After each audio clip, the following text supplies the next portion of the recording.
Oh, good. Hello. Oh, there we are. Hi. So I'm going to say welcome to everybody who's going to watch this recording. You know, how wonderful that my friend Amanda is on today. And she's going to role model for you how to do all this stuff, because we were just talking before the video started rolling that we need to start normalizing mental health. You know, we need to start normalizing family. And, you know, she asked me if it was okay if her daughter was in there and her daughter would come in. And of course, because this is about family. This is about being comfortable with yourself enough that you can be comfortable with your own family. I mean, I can't tell you how I dreaded holidays because I never felt, for the longest time, I didn't feel close to my family, and I would feel cut off from them, and I'd feel scared to get together for holidays. And until I did this work, you know, there was always this wall, this barrier of all the things that had happened when I was a kid that I hadn't forgiven yet. And yet my parents are now older and they're different people than they were. You know, this whole perspective that you just don't realize.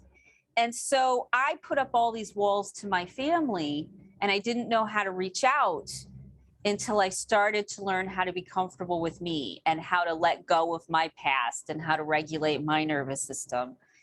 And once that happened, it's like my family had a new life. And now we love to get together. My mom and my sister and I are doing things all the time. You know, we're all just showering my dad with, you know, so much love to keep him healthy, you know, because he's older, had some health challenges. You know, we're always sending healing and thinking about how much we love them, and they don't aggravate us anymore. You know, we just see them as precious gifts, and we look for opportunities to get together and to talk on Zoom. It's the most wonderful experience, because when you spend your life cut off from everybody else because of stuff that happened when you were a kid that you didn't know how to process through, and nobody could help you process through it.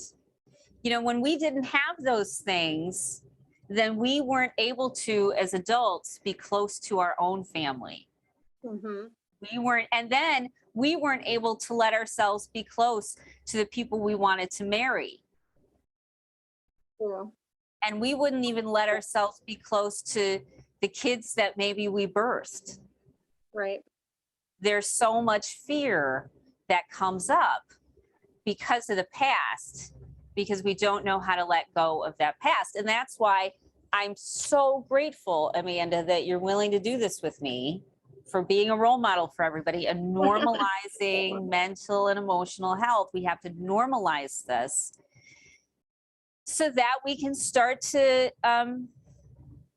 live someplace that is nice. I used to manage natural areas. I used to manage like 10,000 acres of wetlands and prairies. And, you know, most of it was, you know, from subdivisions and their detention ponds that they had donated.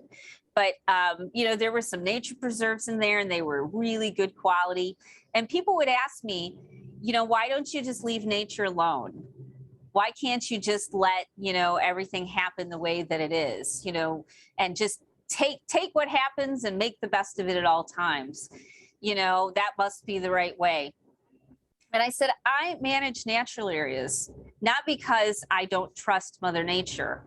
So it's not like you don't trust our family and we don't trust our children.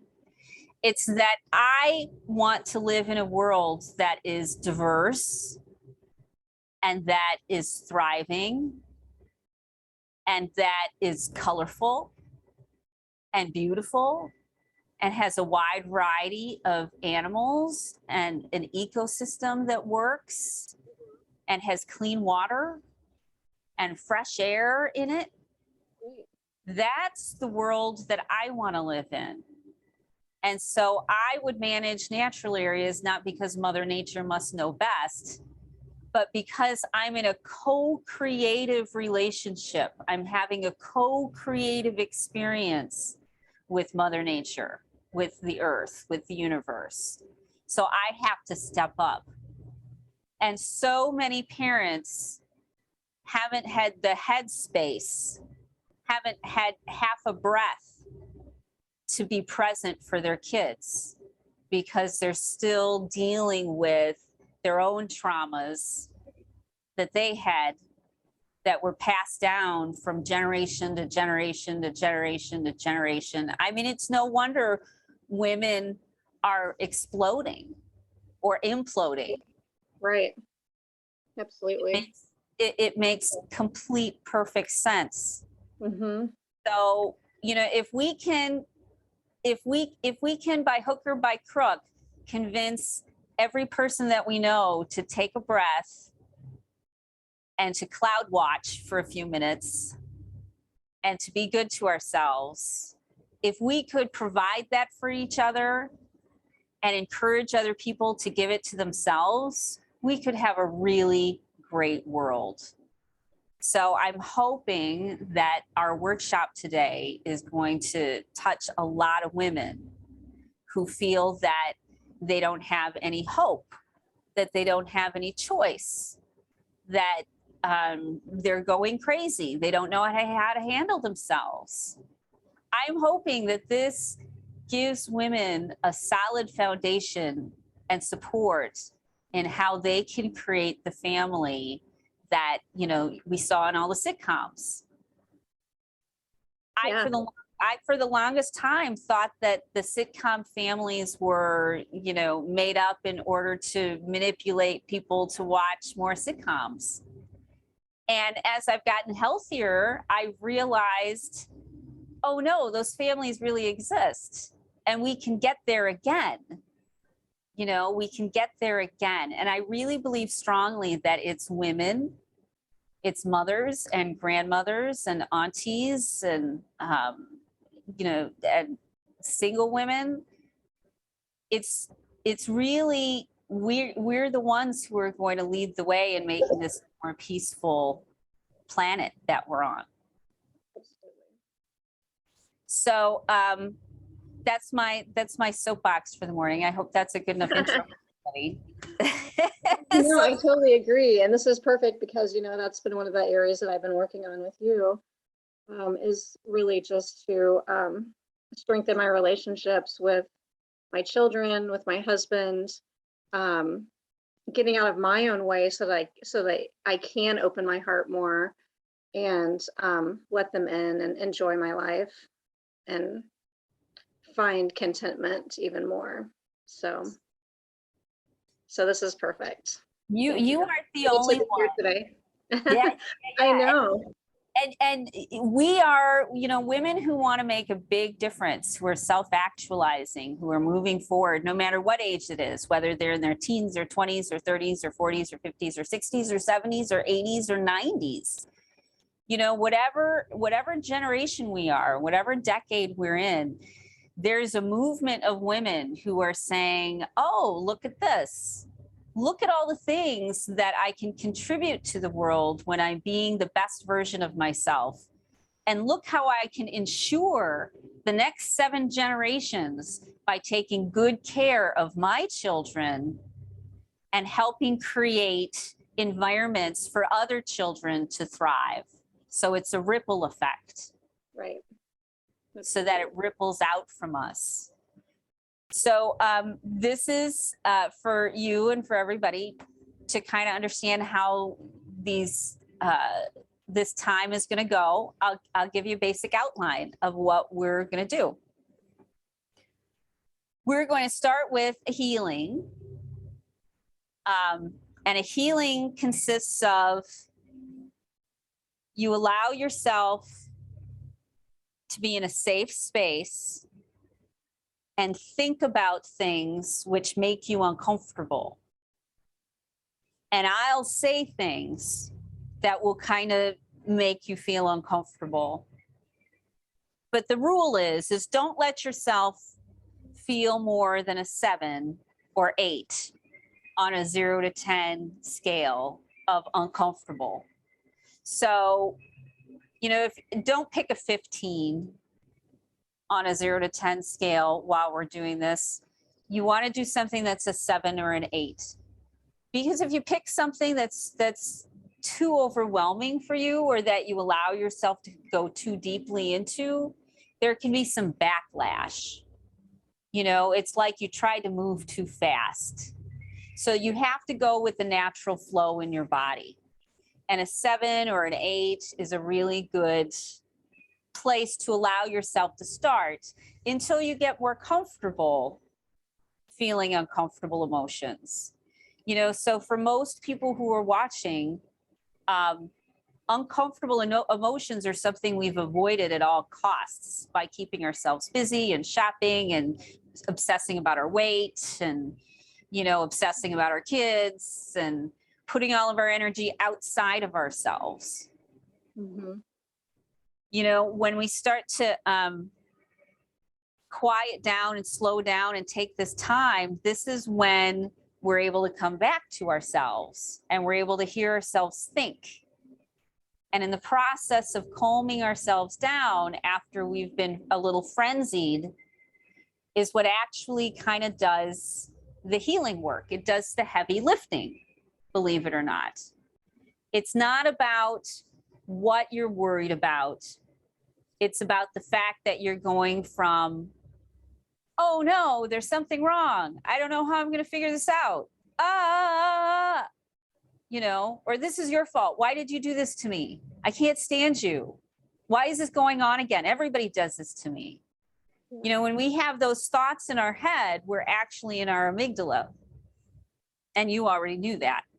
But a lot of people don't. You know, when you're obsessing or constantly reaching for cookies or can't get this thought out of your head that you have to find the perfect you know, runner for the table, so Thanksgiving's exactly how it needs to be, you know, or you can't go to bed until you've checked all the locks 3 times, you know, or you're finding that you've got a temper, you know, that you're more irritable and you blame it on hormones, or, you know, maybe it's perimenopause, maybe it's postmenopause, maybe it's Facebook's fault. I mean, you know, when we're thinking those things, we're literally not in our right minds. We're in the primal, primitive part of ourselves that says, do whatever you have to do to survive. And the problem is coming from a place of do whatever you have to do to survive means you usually destroy or shake, or you're like an earthquake for all the good things that you've been building up in your life. And so when we allow ourselves to go into that place of, oh no, and stay there, we're actually harming and taking away from all the good we've been doing. It's atrophying. It's losing its investment. You know, if you you know, if you were growing a tomato and you just let the tomato die, you completely wasted your investment. Why bother to get the tomato? But if you get a tomato plant and you water it and you put it in the right soil and sunlight and things, then you're going to get bushels and bushels of tomatoes. And then if you got heirloom tomatoes, then you keep the seeds. And now you share the seeds with all of your friends. And now everybody's got bushels and bushels and bushels of tomatoes. I mean, it's ridiculous. Why do we keep thinking that we're going to succeed when we don't even take the little tomato plant out of its plastic container? If we just sit it in the middle of the driveway and let, you know, the squirrels rip it apart. I mean, what are we doing? This is ridiculous. So this is what I mean. We're going to stir things up a little bit. And as we stir things up, as we get excited, as the energy comes up, as we feel more, as we think about the things that bother us, we're going to take the switch. I like to look at it in my mind's eye, like, you know, one of those big power breaker switches, you know, where they really, it's, you know, you can't, like Ghostbusters. where no, you can't shut it off. We're going to shut off this power, and it's a big deal. And that's what I think about it in our brains. When we're going from fight or flight, we're attached to that. We're addicted to that. We think that that's the only thing that exists, and it's going to fight us. And it's going to tell us that the only thing we need to do is to march into that room and quit your job right now. I mean, that's the thing we think, that that's going to solve the problem. And what we're doing is we're taking the monumental effort of taking that switch and turning the power back on, turning it on so that you can work again. So that's what we're doing when we're doing this healing work. We're stirring things up. Nobody needs to know what you're stirring up. You don't have to talk about it. This isn't therapy. This isn't, 10 years of once a week, Wednesday at 2:00. This is, we're doing a big healing. And what we're doing is we're letting it go in our body. So we'll stir it up. Then we'll do something to bring ourselves back into our body. We're going to regulate our nervous system. We're going to take ourselves from, oh no, to it's okay. Look, I can see the solution. It's right over there on the ground. Why didn't I see it before? So we're going to go from the world is falling apart to, oh, look, there's a lot more resources. And in the process of doing that, going from back and forth, let's turn you, let's turn you off, let's turn you on, let's turn you off, let's turn you on, let's turn you off, let's turn you on. When we do that a bunch of times consciously, your body lets go of whatever it's holding on to. Not just the emotions, but the old nasty memories about who did something to you. It lets go of all of it. It lets go of the mercury that you picked up from, licking blinds when you were 12, to the lead paint chips your body's been harboring. We'll let go of all of that. Because it's as if when we got scared or anxious when we were a kid, our bodies froze that moment, including anything else, anything we were doing. And if we never flush that emotion, if we never go back and let go of that thought and look at it from a different perspective, then we still hold on to all that sickness. And when we calm ourselves down, our body lets go of that sickness because it's everything opens up. It's literally contracted and closed tightly, protecting yourself from the world to open. You can breathe. Your digestive system works again. You're not clenching your jaw. The eye twitch stops. Your back relaxes.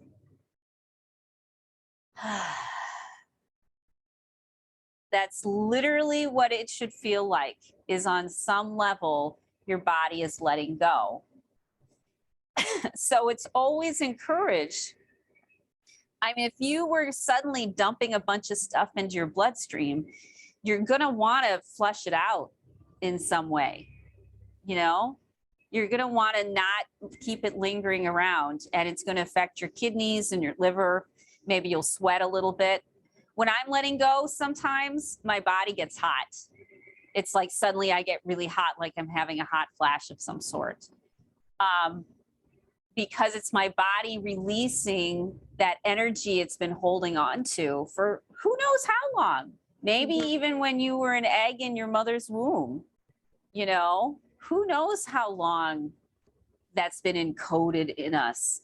And the more you let go and the more you learn how to let go, and I know you already know how to do this, but the more times we go through this process and the more we step into those uncomfortable feelings, the faster our body heals itself and the faster our family heals itself. Because how are we supposed to fix anybody when we're broken ourselves? We have to get ourselves fixed, and then we understand how to help other people fix themselves, including our kids. Right. Because you're setting them up. Everyone who's watching, we're setting up our children for either success or failure, or a lot of failure. Not that failure is bad, but more success versus more failure, like a good life. We're setting them up now by teaching them how to regulate and manage their emotions. We're teaching them how to walk into their boss's office and ask for a raise to triple their salary. We're giving them the courage and the confidence to see it when somebody's doing something wrong and to say something and to step up. We're giving them the ability to pay their bills and problem solve and, make a difference in the world. Mhm. And the way we do it is through all the work we're going to be doing today, of that moving of that switch, of learning ourselves and letting go ourselves of all of our past. And so now when I go to my holidays with my family, as I said, we have an amazing time. We have so much fun. We think about what everybody's bringing to the table. We think about what special things we can make. We stop for extra desserts at the bakery. We make it a shindig, not because we have to and everything has to look a certain way, but because we're excited to get together and it's going to be fun. And we're always buying each other little presents and giving each other little things. And, what a fun way to live. It's Great. so neat. But I wasn't able to do that before in any of my relationships until I learned and consistently regulated my nervous system and did it strategically, because we all carry a lot of trauma on our system. So if you want to go, I was sitting there thinking about chiropractors today, and I've been meditating a lot more with my really good posture around it, to really open up my spine and get that space in between all my vertebrae, so that and it's letting my back pop back into place by doing it, like whenever I'm driving, or if I'm sitting and watching TV, or like now, just a really good up and down. And I'm fixing myself, I'm healing myself, versus needing to go to a chiropractor every week in order to get adjusted, but still doing all the things that are contributing to why I feel bad. It's one or the other. One is take your kid to a doctor and see if the doctor can fix them. And the other one is teach your daughter or son, or the neighbor's daughter or son, how to heal themselves, so that they're not dependent on other people in order to fix themselves and feel happy and feel good. But we can't, as women, as people, we can't support that process unless we ourselves understand how that process works, so we can hold space for our kids and hold space for our spouses and our parents and our siblings and our communities, to hold that container so that they can work out some of their issues and find their own sense of peace, and teach other people how to handle their emotions, or to create environments that support people to handle their emotions. I mean, and we were just talking about that before we started too. I was so excited because I put a lot of thought into how am I going to set up this background, not just, what makes me look like an Amazon goddess, which I love, but You totally are. I know, it's fun to be an Amazon goddess. I love it. I've got the chair, so I sat there thinking, okay, what do I need that when I look at it and when other people look at it, it immediately calms us both down? And so I created this environment to be something that just looking at it regulates your nervous system. So that's actually one of the first things I want you to do right now. I want you to arrange your environment and arrange your camera so that what you see in your picture are things that soothe you. Like, do you want to see it in my background? Or just I need to see I it? want you, when you're looking at you in your camera, Okay. yeah, so your camera, so both. Some so that you're looking at it in your picture, and some so that you see it just you. Okay.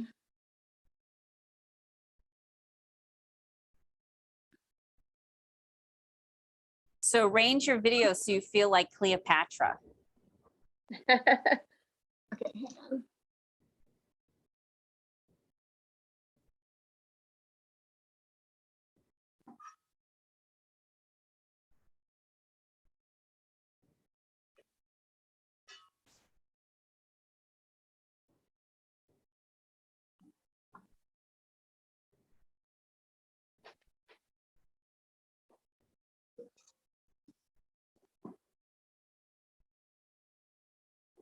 I love all the blue.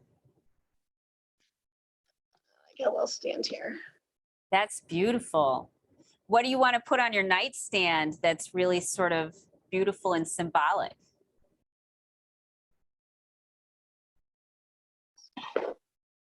Gotta anchor my little stand down here. Yep, totally take your time. I got a cool picture here. Says free and easy, all is well. I made.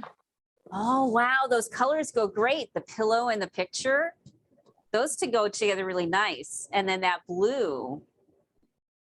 And I don't know if you can see, I got my oils up there on the top.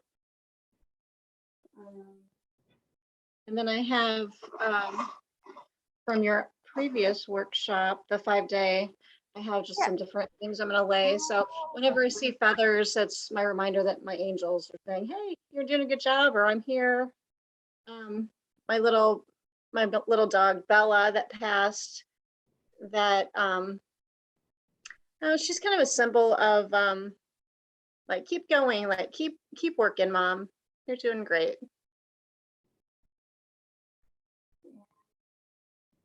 Then where's my other? And then I had all these, I had all these kind of stones and Ooh, I love stones. this little pendant. Nice. Says, it's Joan of Arc. I am not afraid. I was born to do this. Ah, There on the back. I hope you can see that. nice. That's in this little. That's meaningful. Good. I love having talismans and totems. Those are fun. Okay. So yeah, take a look at your video. See when you're looking at yourself, how beautiful you are and how you surround yourself with beautiful things.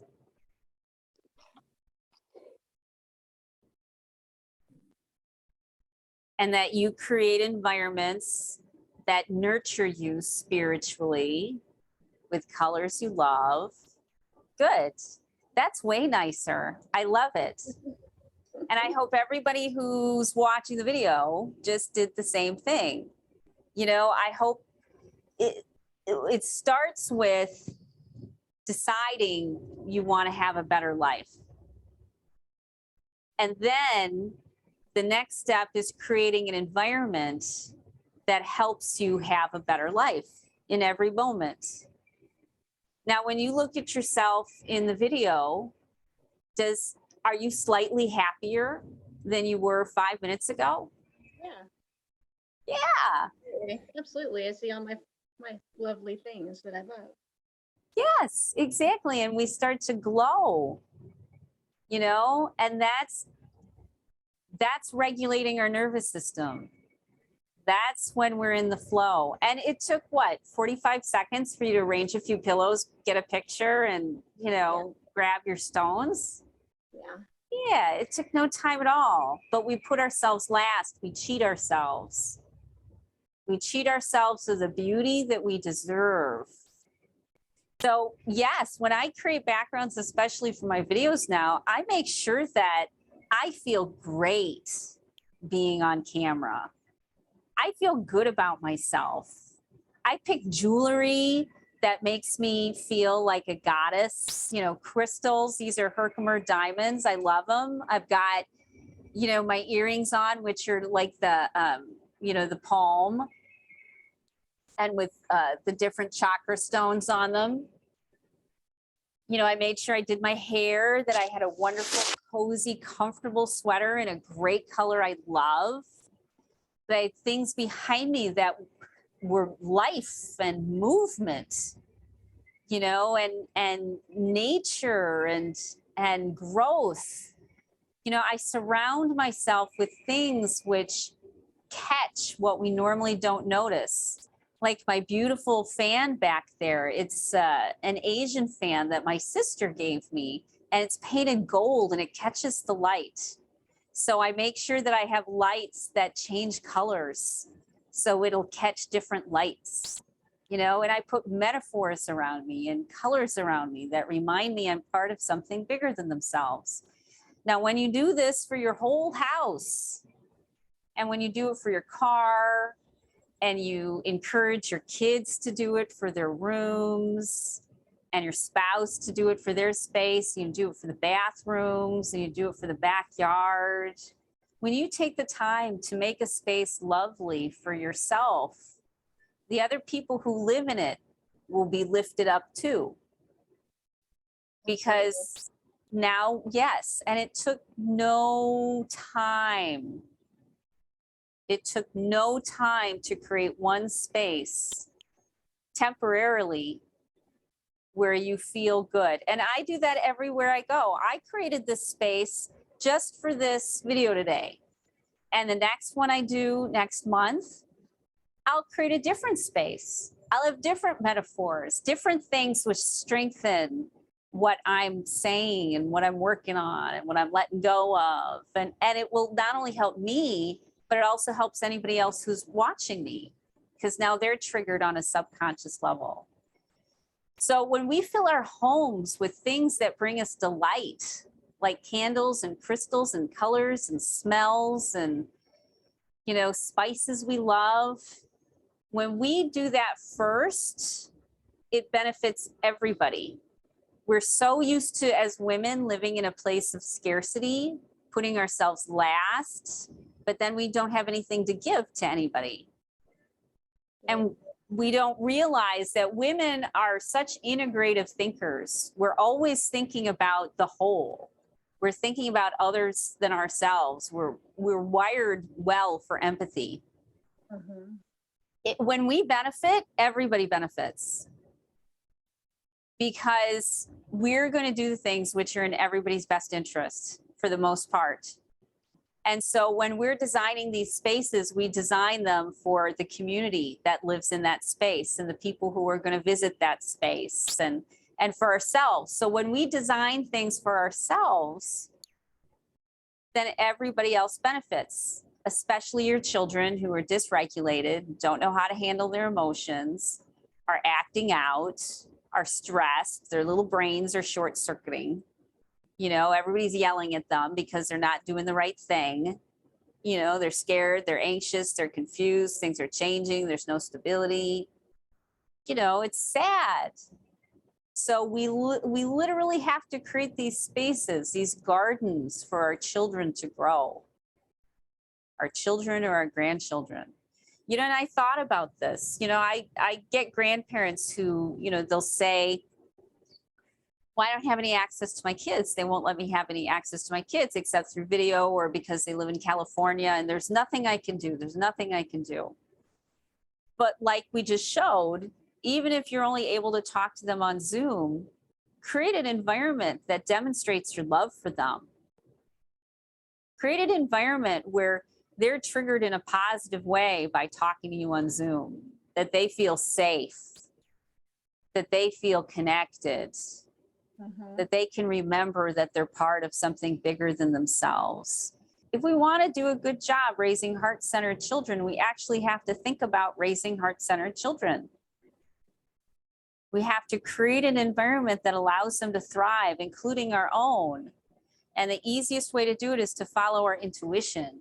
If we follow our intuition, I didn't tell you how to create that space. Right. Yeah, we create it by what makes us happy, what delights us. Nobody told me how to create this space, but it sure makes me happy. I love how the light bounces off everything and changes. I love that. I love having my little metaphors of my owl and, you know, having some plant life and pops of color. And I love it. I love it. I love it. I love it. I love it. I love it. And that's what we want to encourage ourselves and our kids and our spouses to live in that space of loving wherever they're at, because it makes them happy. So even if someone's only contact is through video, make the most of it. If we think that we're helpless, we're delusional. There are always things we can do, always ways we can support the healthy growing of our children for the next generation. Very cool stuff.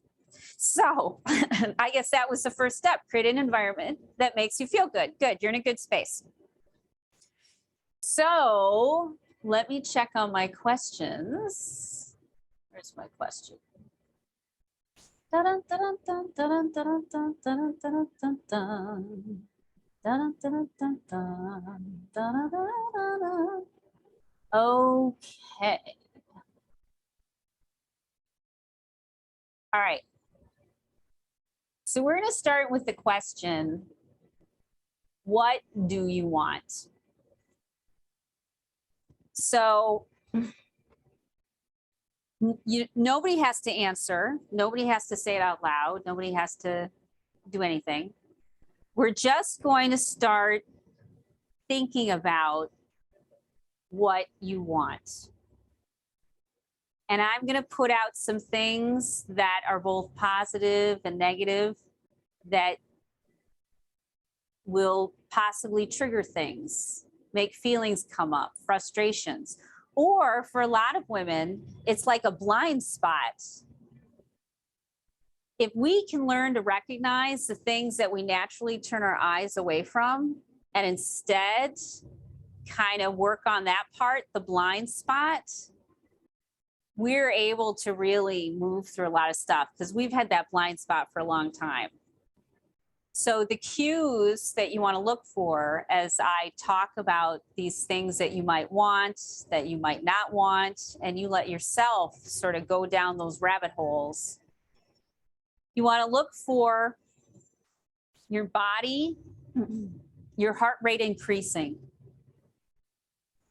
You want to look at if your shoulders are tensing or your skin starts to tingle or feel uncomfortable.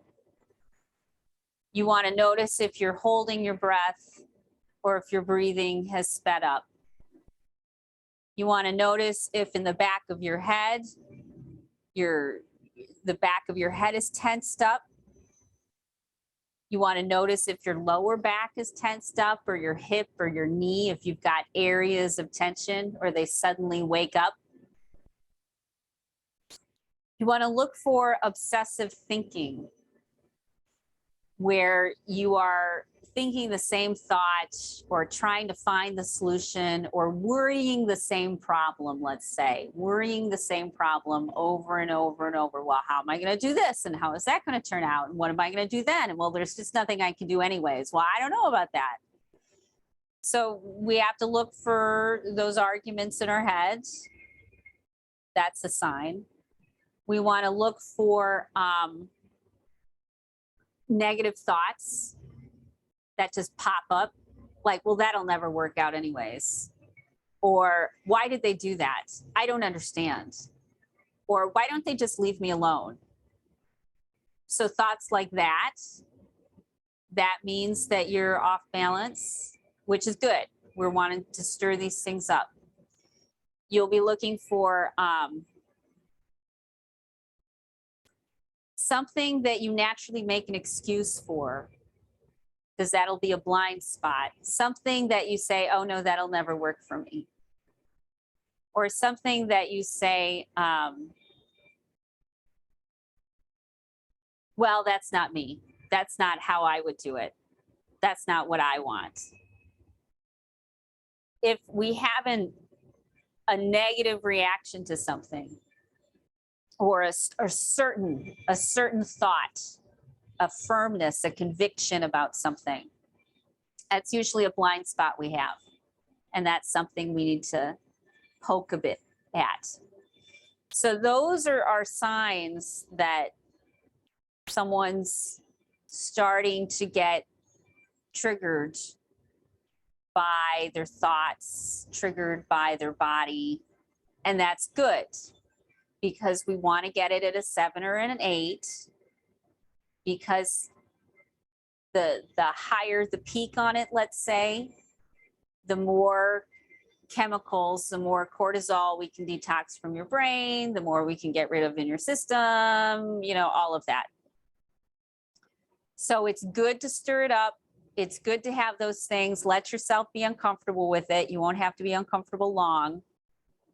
And then I will help you flip the switch.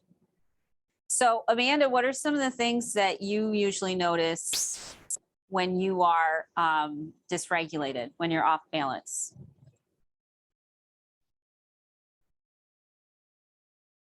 Oh, I can't hear you. Oh, you're muted.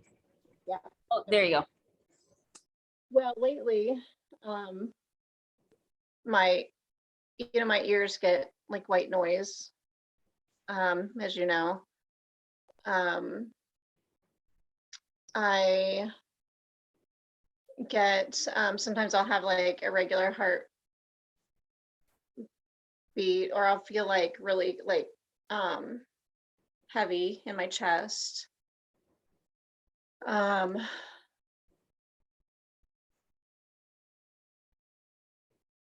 Sometimes even like my sinuses will start kind of hurting a little bit, like my head will have pressure.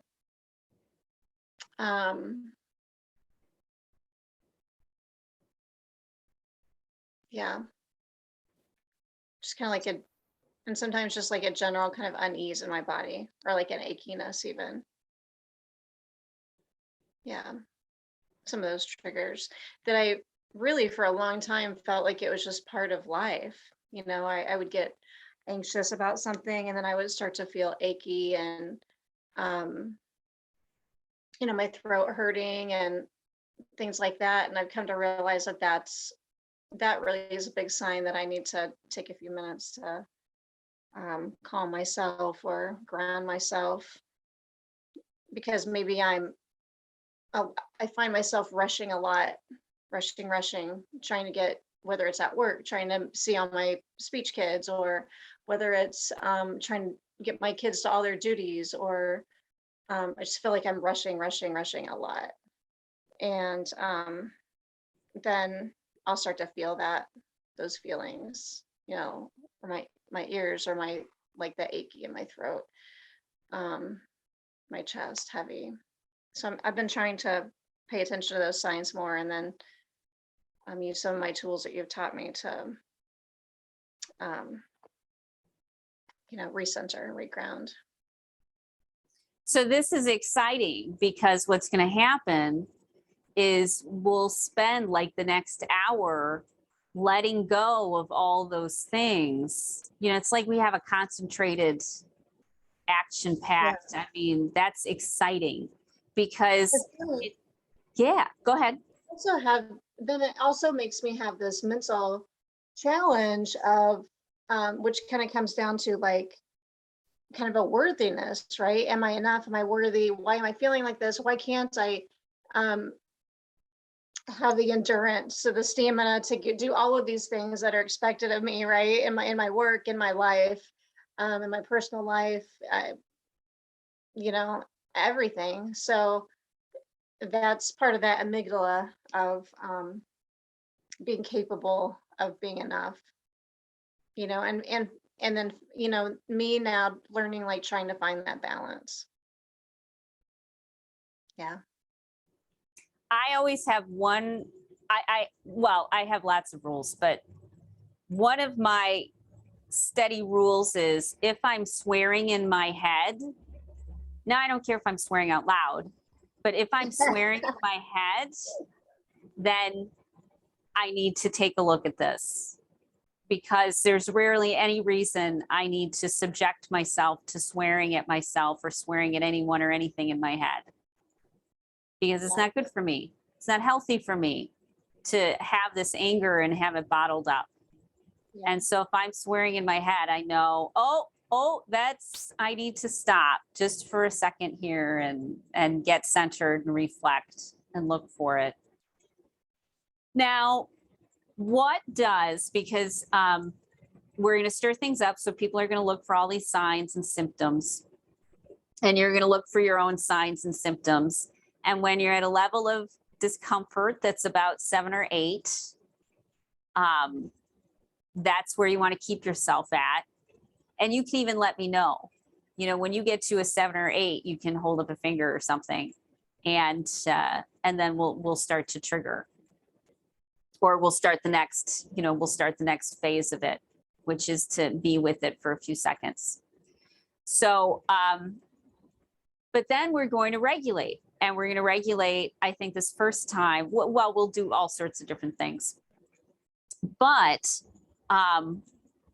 what should people look for? What should women look for to know that their nervous system is getting regulated?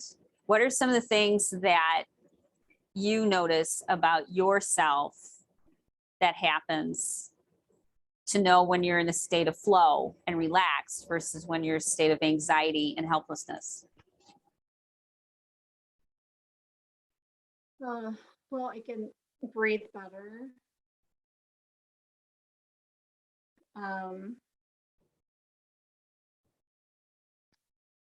That white noise tends to lower. What else? Do you notice that you'll yawn or Yeah, that's a big one. Yeah, yawning. Definitely. Sometimes I make myself yawn on purpose. You see me do that. That really, really helps. And I also become mindful of my shoulders, because a lot of times they're going up, and then I'll, just feel a little bit more settled in my body.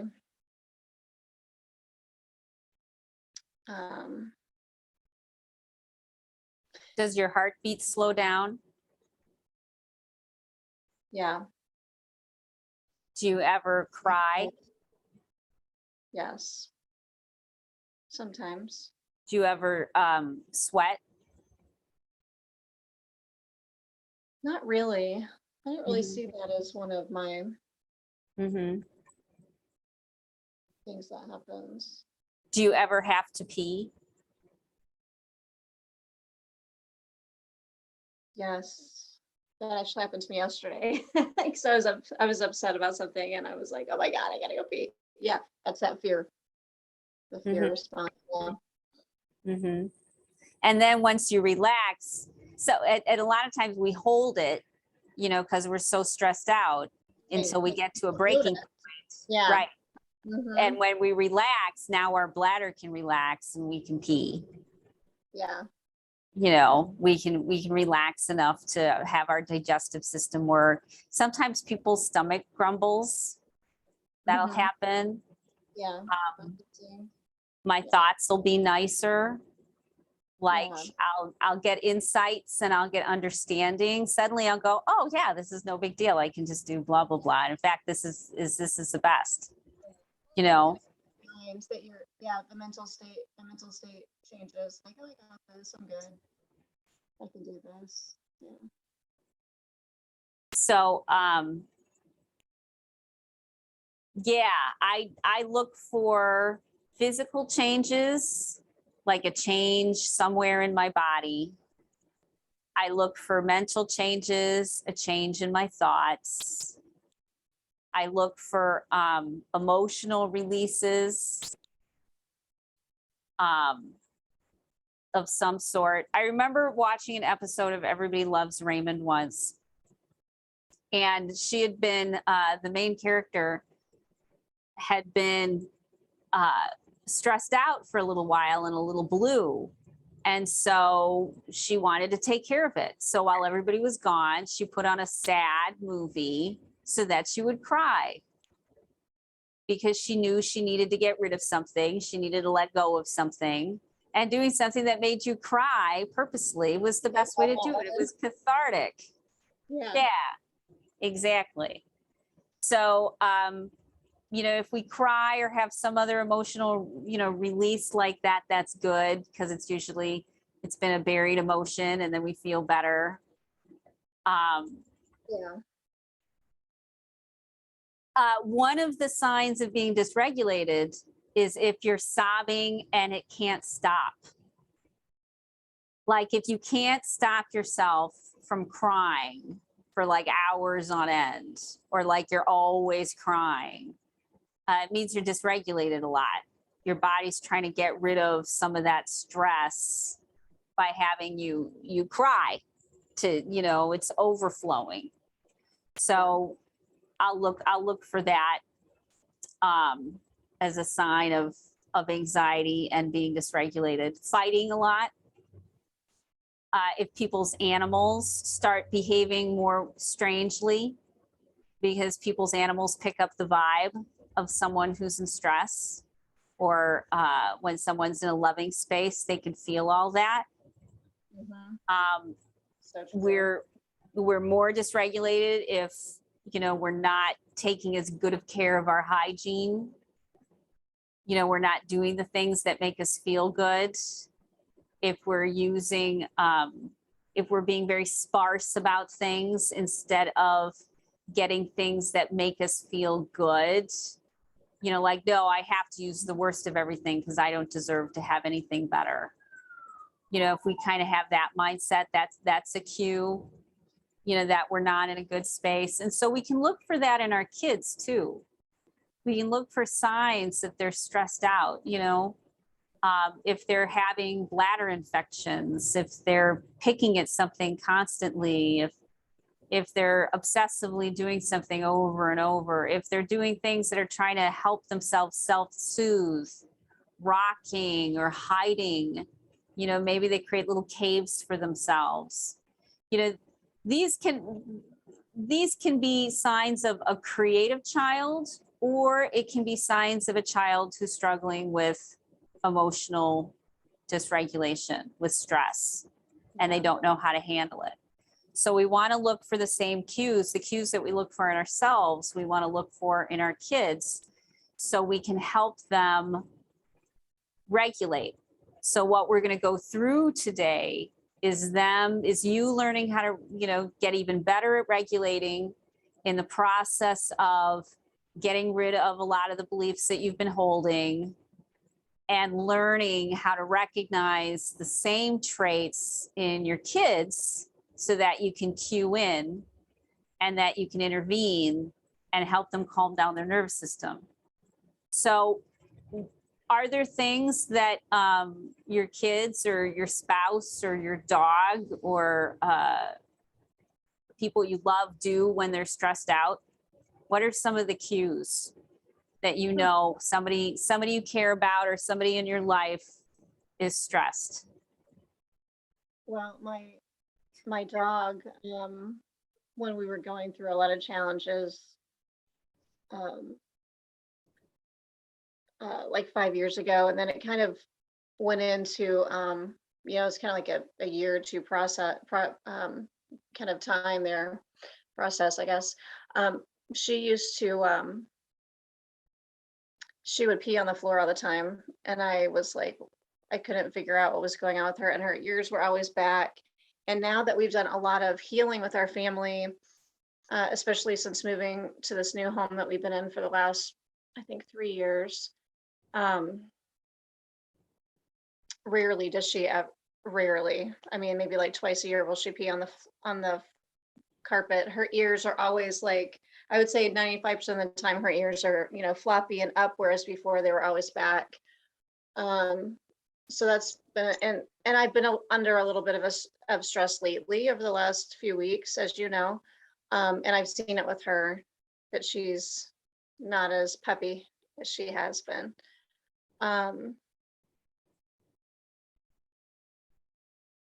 Yeah, I mean, I see it with, my daughter, my youngest one will get kind of whiny and crabby, and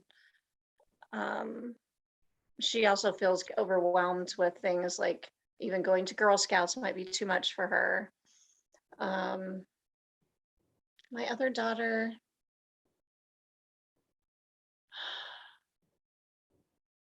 I guess I see her wanting to be by herself in her room, and sometimes I don't know if that's just she's 13, is that like a teenage thing, or is she having trouble processing something with her? So, yeah. How about your spouse? My spouse, well, he has ongoing shoulder issues and pain, and digestive issues. And I'm hoping that at some point, I feel like those are all stress related for him, especially the shoulders and that kind of thing. So I think he's becoming more aware of that. Is there anybody else that you dial into and you pay attention to how they feel just because they're part of your community, your family?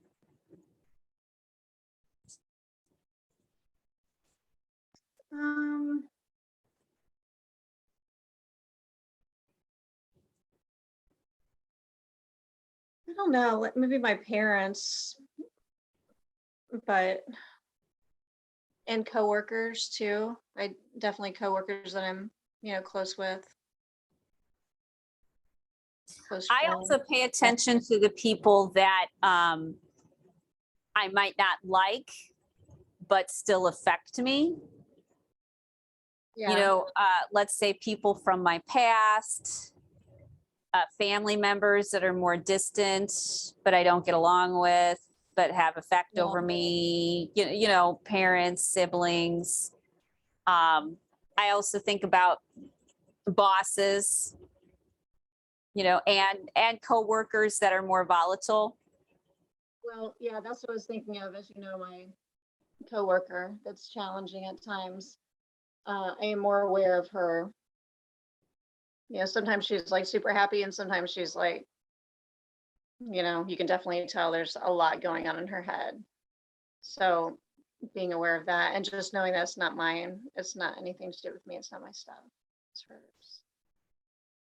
Right. Yeah. So picking up on those signs, yeah. But some people, it's interesting. Some people, I will say something to them, like, how are you doing? Are you feeling okay? And they're, oh yeah, I'm great, right? Maybe they don't want to acknowledge that something's wrong, or they're not aware that anything's wrong. And yeah. Those are excellent tells. One of my main tells is if I'm starting to feel anxious, then there's a good chance that someone else around me is feeling anxious and I'm picking up on it. Or if I have a thought that's not characteristic of me, like sometimes I'll be in bars and thoughts which just don't match my value system will pop up into my head, like about people's weight or about people's behavior. And I'll find that really surprising because no, I really do understand that things are complicated. But I'll hear negative, critical things and I'll be like, who's saying that around me? Who am I picking that up from? Because that's not how I think. This is not how I think. So we if we're having a thought that's not characteristic of us, we need to stop and pause for a second and check in with that. If our intuition is nudging us, just saying, hey, you might want to be more aware, you might want to be more alert. The reason being is because when you are good at recognizing in yourself when you're anxious, and you're good at recognizing when other people are anxious, you can do something to help the situation. You know, Yeah. just as something as small as rearranging the background on your video. I had a situation with my dad. My mom has, And could you say that again? Your mic didn't pick it up. yeah, sometimes my laptop does that. My mom has memory issues. My parents are in their 80s, and my dad is caring for her. And as you know, and so my dad gets really overwhelmed at times. And he called the other night, and was upset, and just felt like why even keep going, because what is there to live for, that it was like he was like really in a bad place. And previously I think I probably would have gone there, felt really bad for him, and I did, but I did feel bad, but I had compassion and empathy, and I was using some of the tools um that I've learned from you, and actually called in the next morning um to check too. But that night I shared with him that things would get better. It always gets better. Go to sleep, wake up in the morning, see how you feel. Um, Whereas in the past, maybe I would have responded differently. And then in the morning, I was just, talking to him about some different choices, not to sit in it in limbo in the middle, to either, let it go or do something about it, make some progress with it. Um, so yeah, where was I going with that? Just like, I guess, tapping into others' feelings. And what did you ask initially? Oh, I was asking if there was anybody else in your life that you liked to be aware of, that was important for Yeah, you personally to be aware of, and how you knew when they were anxious. yeah, yeah. So that was just a little idea of how I'm trying to, just because I'm doing all this work on myself, how I'm trying to shift that, um, not just with my children and my husband, but with my extended family, I guess. Yeah. Yeah, yeah, because when we're attuned to our environment, then we can help enrich and make our environment stronger and healthier.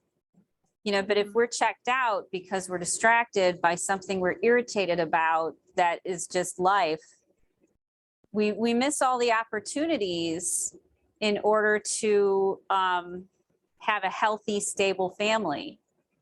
And when you demonstrate to your kids and grandkids, grandkids that people have, when you demonstrate by how you treat them, by how you engage with them, by how you handle other people's feelings, by how you empower them to handle their own feelings in a healthy way, when you do that, we're shaping their brain.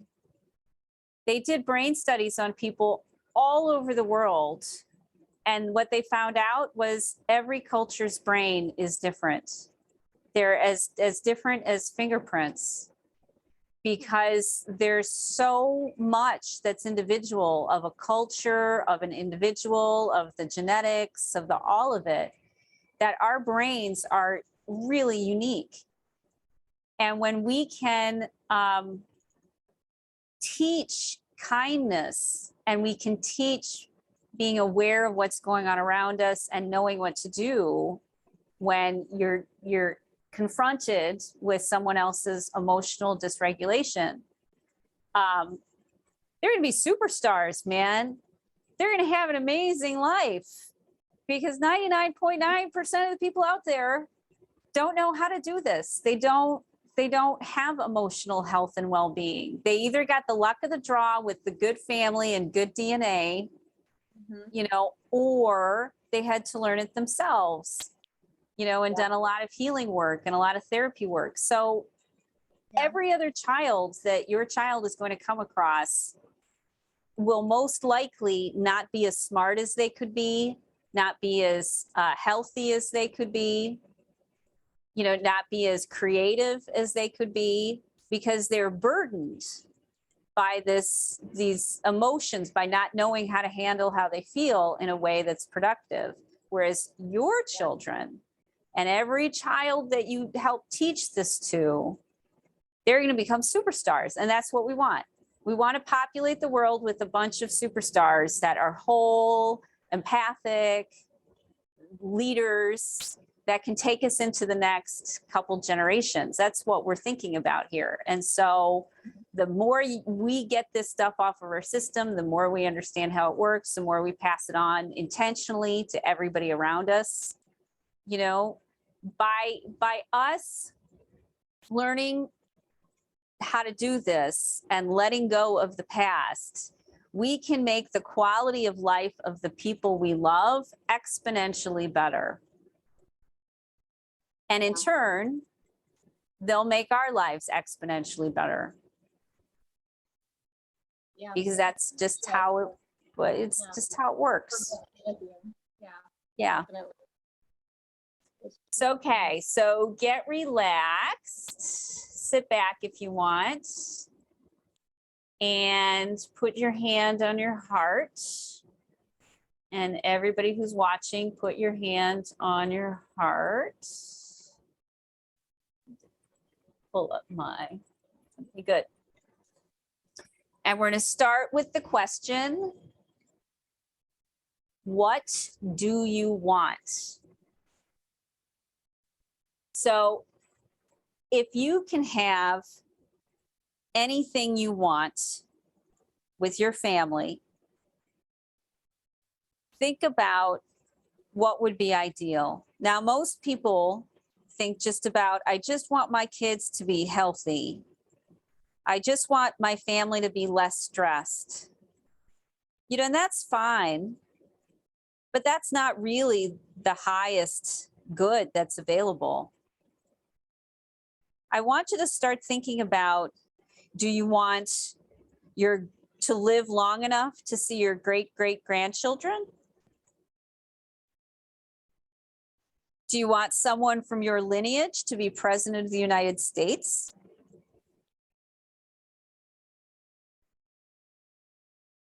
Do you want your children to have healthy, successful marriages and careers where they feel fulfilled and doing their genius?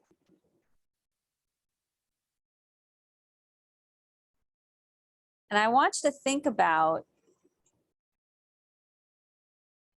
all the hopes and dreams beyond your wildest dreams, a friend of mine would say. I want you to think about beyond your wildest dreams about what you would want. Because right now, many people have addiction in their families. They have co-parenting with narcissists. They have kids who are dealing with ADD and ADHD and bipolar.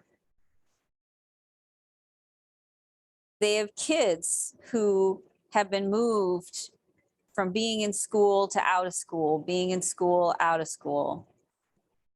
We've got kids on antidepressants. We've got kids on anti-anxiety medications. We've got divorce rates through the roof. Think about all the things that are really happening in your life. Think about all the potential things that could happen.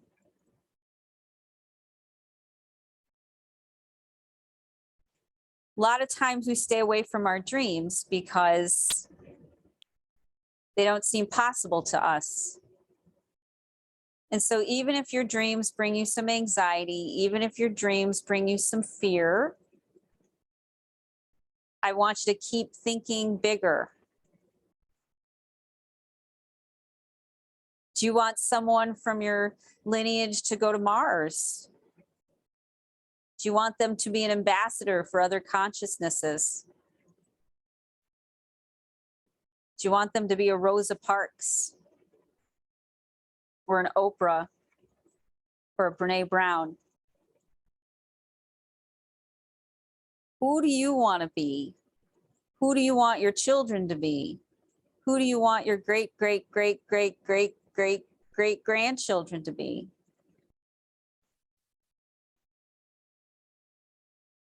And let yourself think that's not possible.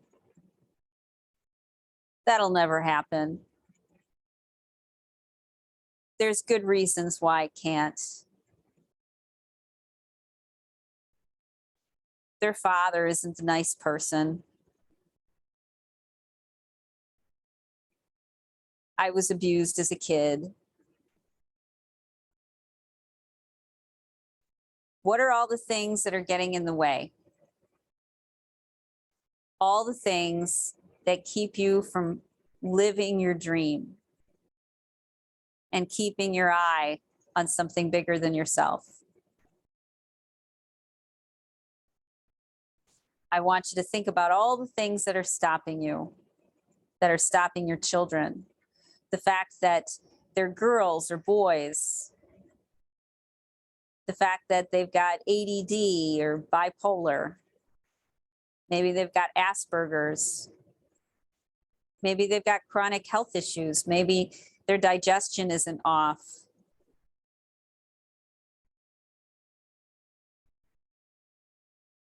Maybe they're struggling in school. Maybe they've got dyslexia.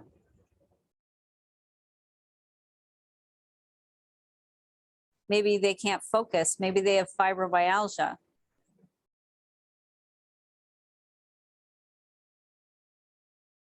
Think about yourself, all the roadblocks that got in your way, all the things that kept you from living your best life. I want you to think about the things you think are still getting in your way. The things you still think stop you.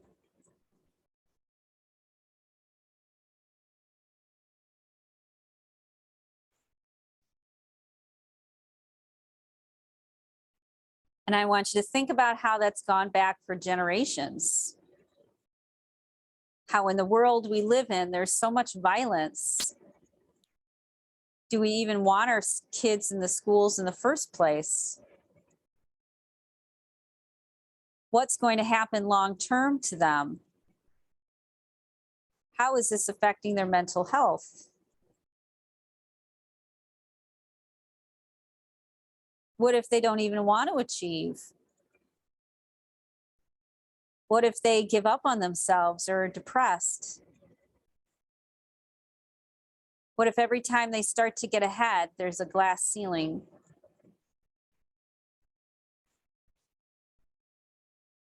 What if they can't believe in themselves? What if they get frozen and they can't move? What if they're smart, but they don't apply themselves?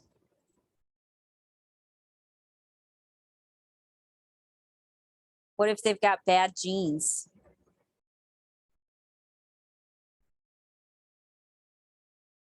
What if your kids are overachievers and you're worried they're going to burn themselves out, type A in corporate jobs that make them miserable, and that they're then going to marry somebody who blows up your family? And then she comes down with something that makes her sick in her 40s or 50s.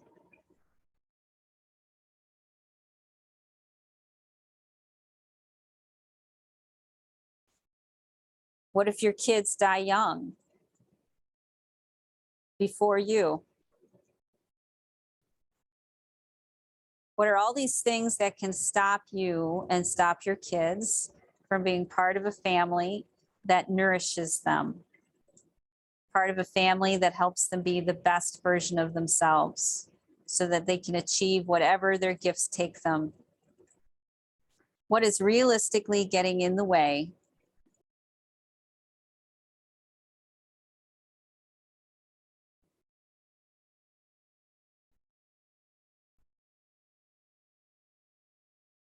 Now I want you to sit there thinking about all the angles, how you might be helpless or stuck, the very real problems, the very real roadblocks. The things maybe you don't look at. What if your kid is gay? What if your kid is trans? What if your kid gets bullied? What if your kid makes bad choices, gets involved with drugs or alcohol or sex? Let yourself be real for a moment and let those feelings get bigger until they're at about a 7 or an 8 of very real world problems that you feel you can't do anything about, and dreams that you feel will never be possible because there's too many things in the way. And I'll let you know when we're ready to move on. But just stay in that 7 and that 8. Let yourself ruminate, follow down a few rabbit holes, because as many things as we can get activated, the better off we are. So you want to poke as many little rabbit holes. You want to pull on as many strings. We want to get as many little things firing in your brain as we can, but only at about a 7 or 8. But we want a variety. I'll let you marinate in that for about a minute and a half. And I'll let you know when it's time to move on.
So now I want you to pay attention to the warmth under your hand. I want you to pay attention to the beating of your heart. I want you to pay attention to your lungs going in and going out. I want you to picture yourself unplugging, like you might unplug from an outlet and plug into your heart. I want you to plug into your heart and visualize around your heart, under your hands, a beautiful shade of blue. And in that beautiful shade of blue, you can see threads of color like turquoise or gold. Make it the most beautiful color blue you can imagine. Maybe you see shapes in that blue, like you were seeing shapes in the clouds. But find that color, that piece of art, that light art under your hand. Maybe it changes colors with life and movement. Want you to notice it has a temperature. Want you to notice it has a feel, almost as if it's got a life of its own. And as you breathe in and as you breathe out, I want you to just notice Notice that that beautiful ball of light gets bigger and gets smaller. It synchronizes with your breath. It works with your breath. It works with your heart, as if that beautiful blue light is alive. And I want you to watch that blue light grow. I want you to watch it grow to the edges of your skin, as if it's radiating out of you, as if you are this beautiful blue sun with this light pouring out of you into the space right around you, as if you are a light being,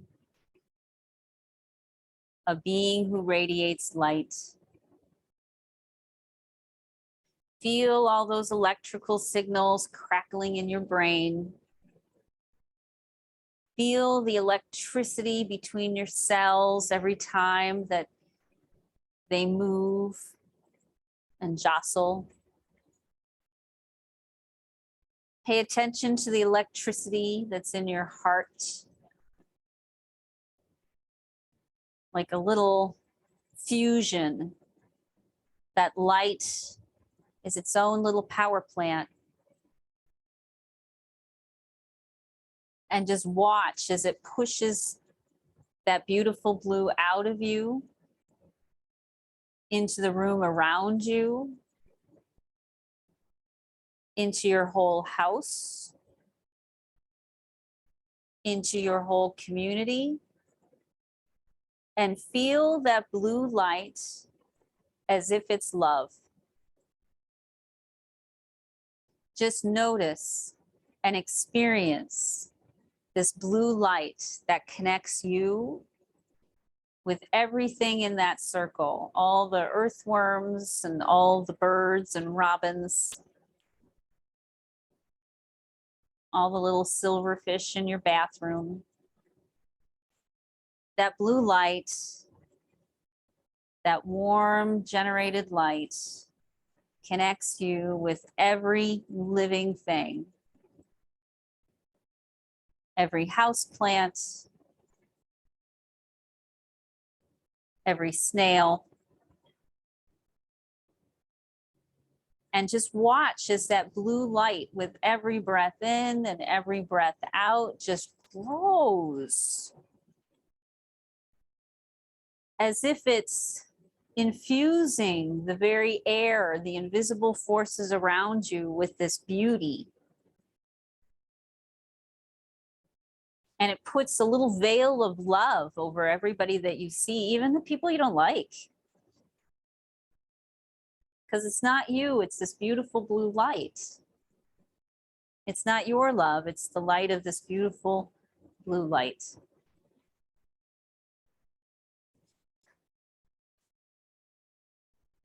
And watch it radiate out more into our country, radiate out more into the oceans. Oh, there's so much life in the ocean and the water and the currents. Wow, how wonderful to feel connected in love with the penguins and the jellyfish. How fantastic to be one with the dolphins and the whales. Wow. And then notice it bigger as it takes over different countries. Africa, lions and elephants and people. Switzerland, New Zealand.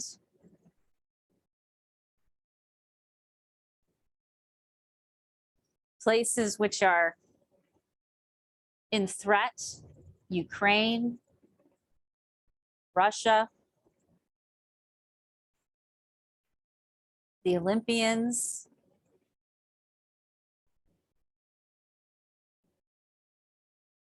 over in China.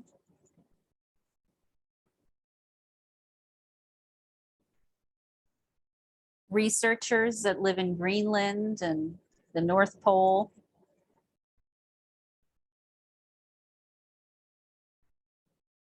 People in the space station.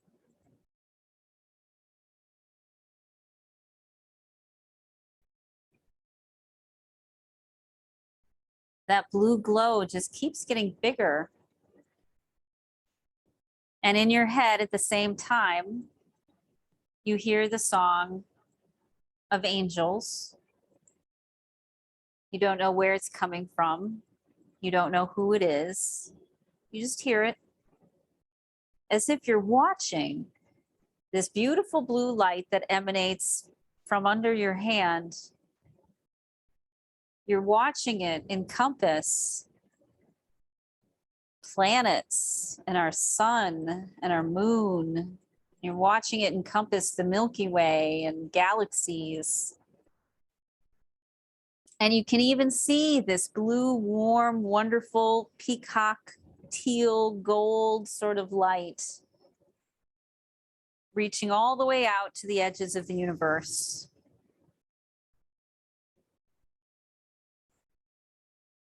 And the sound of angels is loud in your head. And you feel that pulsing entrained to your heart, or your heart entrained to the pulse.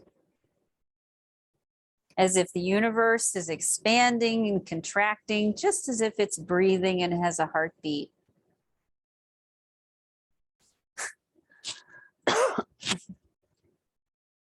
And I want you to see that blue light go all the way back through your ancestors and the people that came before you, Neanderthals and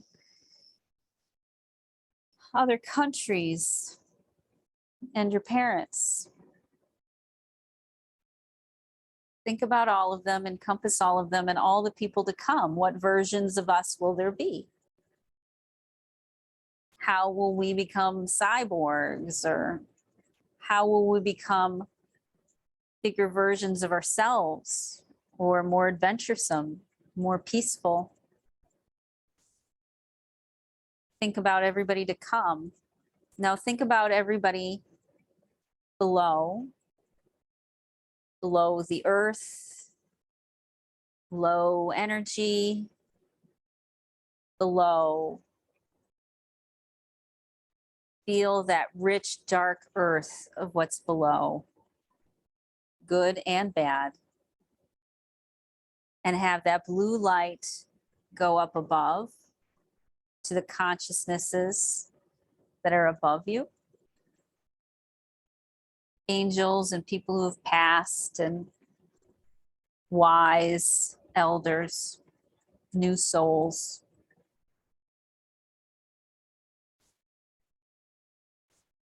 And just sit for a moment in peace.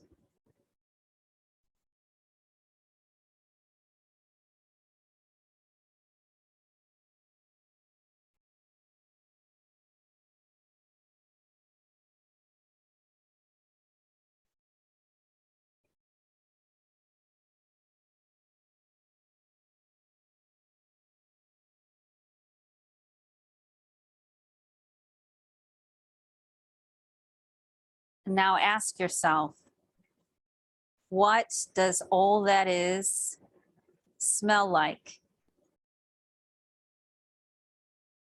Jasmine or fresh grapes or red wine? Sage or dirt or the ocean? Leftovers, meatloaf, pasta sauce? What does the universe smell like? And now what does the universe taste like? Raspberries with fresh cream. The perfect omelet.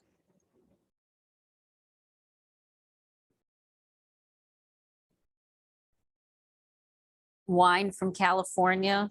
Cheese from Wisconsin.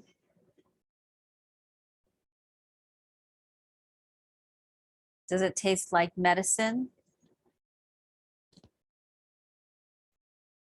chocolate. Now notice your skin. What does all that is feel like? Soft as silk, smooth as velvet, rough as tree bark.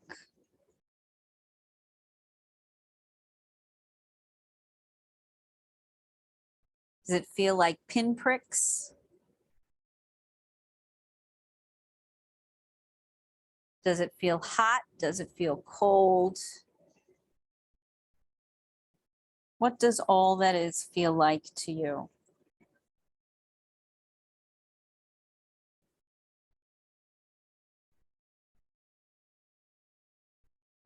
And what does it sound like? Does it sound like crickets? Does it sound like waves? Does it sound like people chattering? Does it sound like family at Christmas?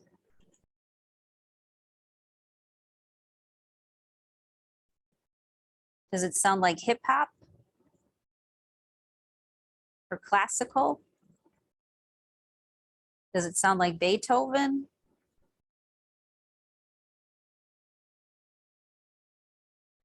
What does all that is sound like?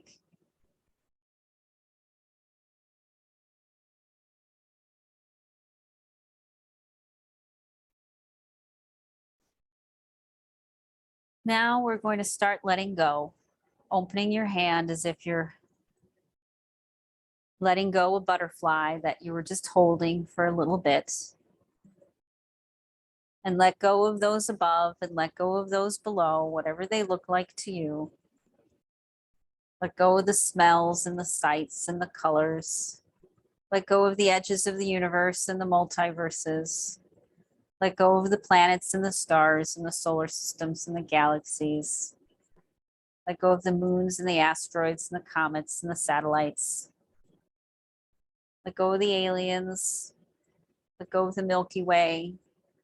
Let go of the sun. Let go of the seagulls. Let go of the butterflies. Let go of the clouds. Let go of the cockroaches. Let go of the bricklayers. Let go of the governors. Let go of the mothers and the fathers and the friends. Let go of the acquaintances. Let go of the spiders. Let go of your ego. Just let go until that blue light you notice is pulsing right underneath your hand.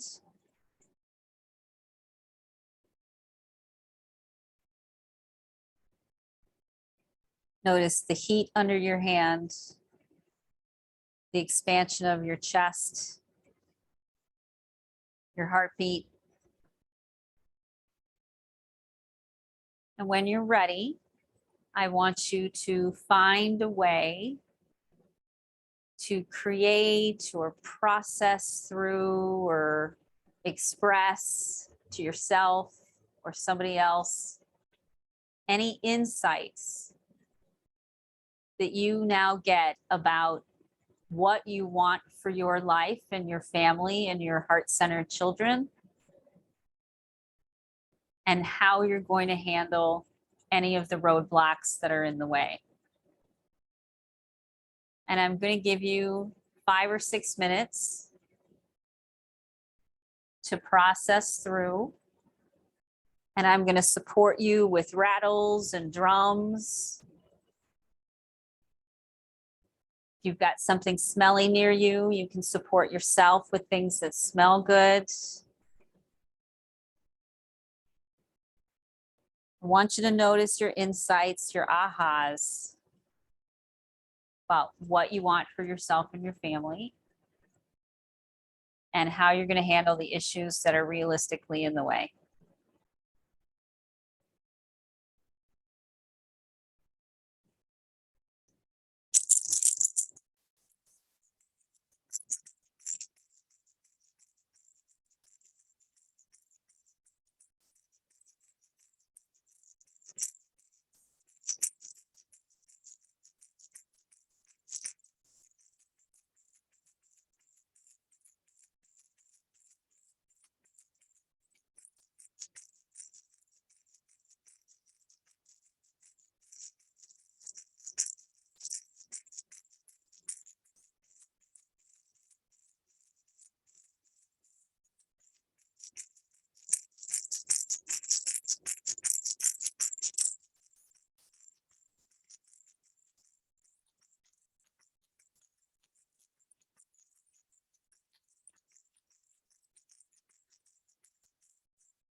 I'm having a hard time hearing your rattles. Oh, you can't hear them? I can't hear that. This one and the last one, I can't hear them so well. There you go. Is that better? Yeah. Oh, good. Okay, I'll put them right here. Thanks for telling me, because the rattles are key because they break up our ego thoughts. So when I play rattles while you're thinking, it means that your thinking's going to be better. Isn't that cool? So yeah. So okay, thanks for telling me. And then I'll play my drum in a little bit too.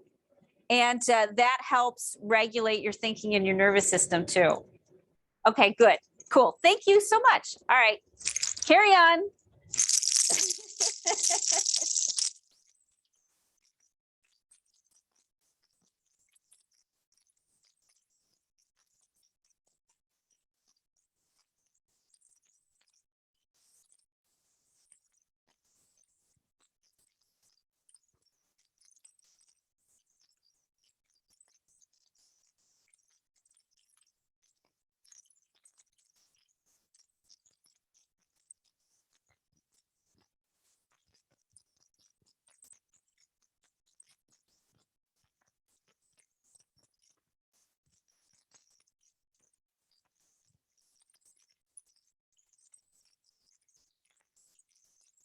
Are you looking at me? I still can't hear it very well. Do it again. Here, I'm going to try something else. Hang on. It almost seems like it doesn't want, it thinks it's feedback and it's trying to. Oh. Can you hear it now? Yeah. Yeah. Okay. I'm just going to I'm going to clip it to here.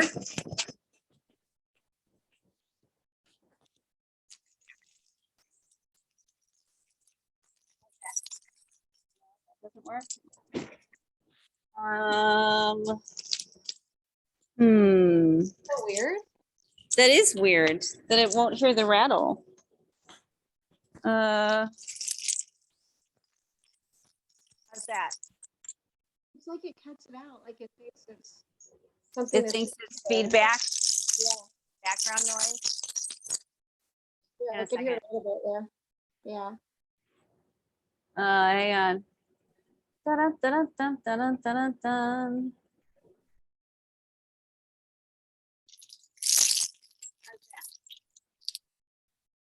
When you first start, it does it, and then it doesn't do it anymore. Do it again.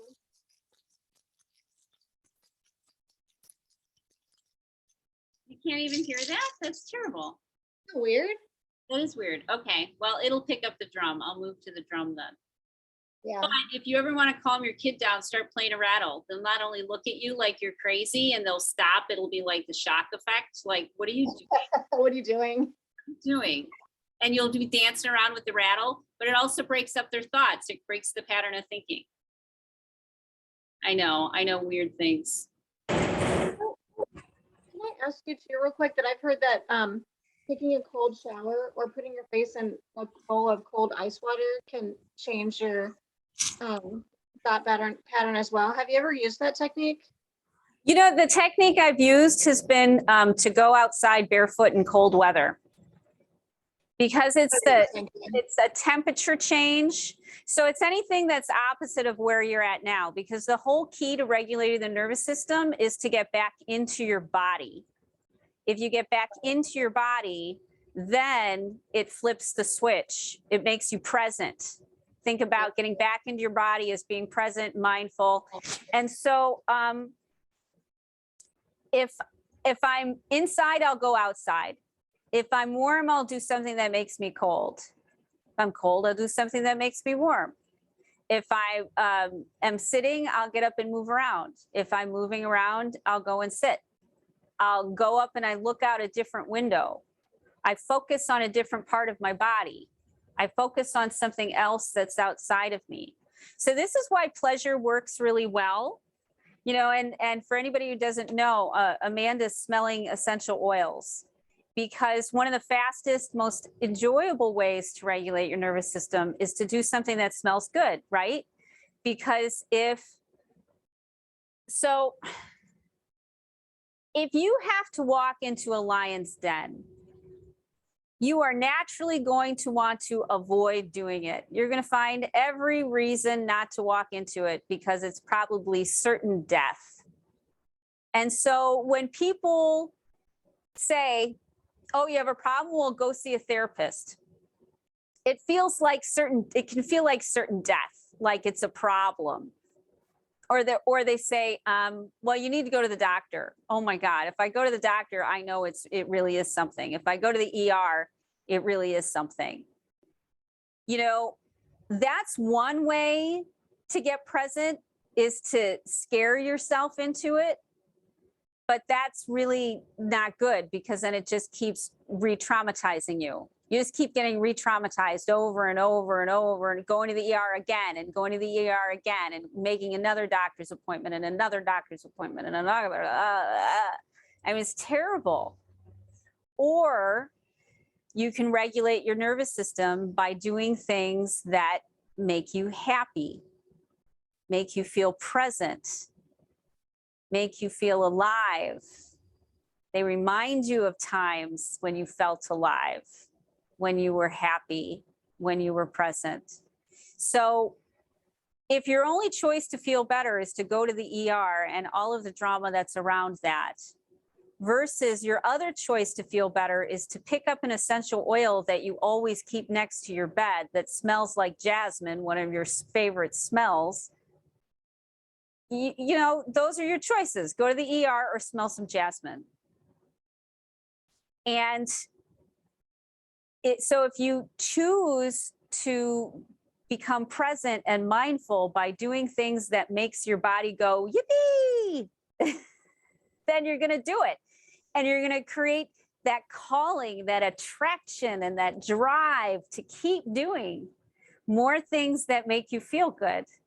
I mean, isn't that what you found? Is that once you started to do things that made you feel good, you weren't going to let them go. Yeah. You know, people would have to threaten you with your life before you would let some of that stuff go. And even then, no, I'm never doing this ever again. Right. So if you keep things around in your house on countertops and next to your bed, and it's just natural and it's in the refrigerator, it's like if you're trying to eat healthier, you don't buy junk groceries. You only have around you the things that'll make you healthier. And if you want to be mentally and emotionally healthy, and you want your kids to be mentally and emotionally healthy, then you put around the things that keep them present and mindful. Stuff that smells good, stuff that legitimately tastes good, like a good blueberry, you know, something that's good and good for you, not just, you know, passing something off. And spending time laughing. A lot of problems are solved when we spend more time laughing with each other and playing around and playing games and singing in the kitchen, you know. That's super duper healing. So would you rather go to the ER or would you rather sing in the kitchen? Your choice. And then would you rather have kids that every time they have a problem, they go to the ER? Or would you rather have kids that every time they have a problem, they sing in the kitchen? Yeah, absolutely. Way. Yeah. And people just don't think about it that way. Okay, so you've got your vision for the future. You know what might get in your way. You're problem solving that. Okay, so the next question is, what inspires you? Oh, no, actually not that one yet. I want to ask, where do you want to go? So now that we've thought about where you want your kids to go, blah, blah, blah, 7 generations, I want you to think about, where do you want to go? And so we're going to do another little meditation. Put your hand on your heart. And this time, after we've stirred things up, we're going to do some of the body-mind things, some of the body-mind tricks. It's okay. Let your breathing slow.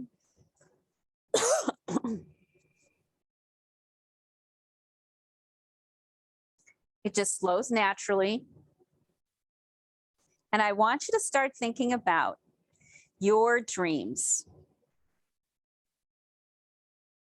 I want you to think about dreams you might have had about being a ballerina or an astronaut or a world leader.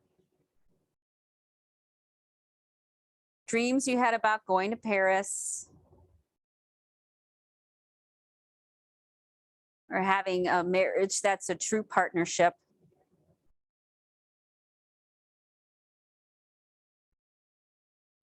Dream about helping other people.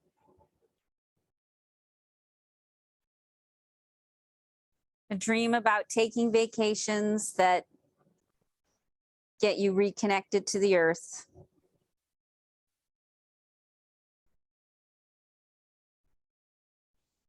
Dreams about good books and good conversations.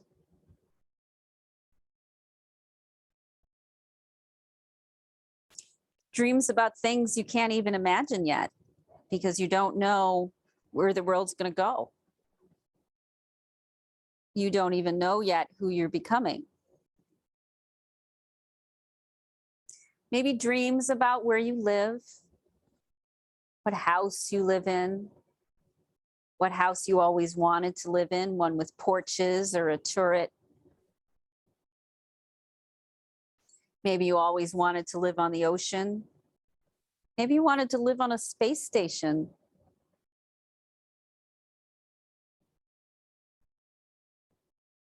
Maybe you wanted to travel to Africa or visit Ireland or go to Australia or New Zealand. Maybe you wanted to be able to go to Hawaii every year just because. Or a cruise in Alaska.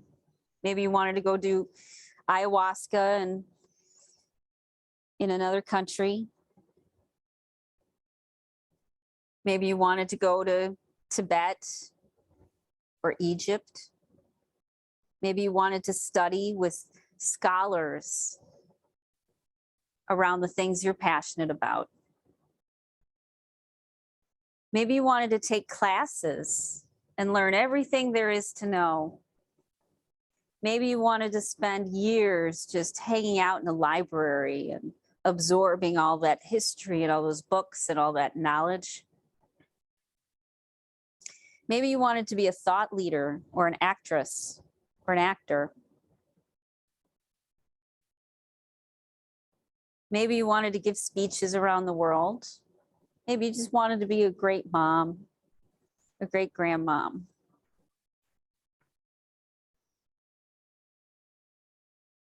I want you to think about your dreams for you.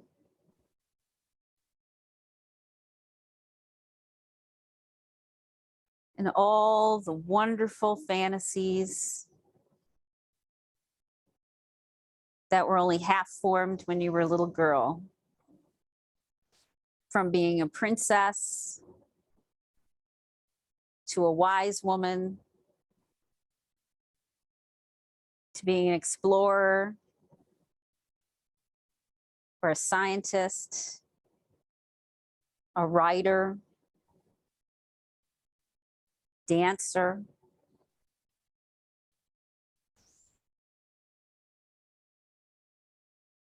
And let yourself marinate in your dreams, including the ones that seem too fantastical. Suspend reality for a few moments and just pretend, imagine as if, just as if that was possible and that was real. And even if you let the conflicts come up, just be with them, just sit with them. It's okay. Suspend them just for a few moments and make pretend. And think of all the different dreams and fantasies and hopes and goals and wishes that you put out there that you would love to have. Every single one. Pull on every single thread you can consider and let yourself relax into it. What do you want for you? When you are 99 and 999 years old, what do you want to say about your life? And I'm going to give you a few minutes to be there, and I'll let you know when it's time for the next step.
Give yourself a few more minutes to tug on any strings, go down any rabbit holes, from writing music to being a rock singer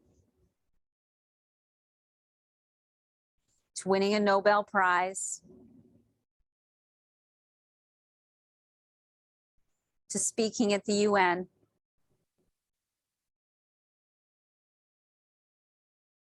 What would make a really good, rich life for you?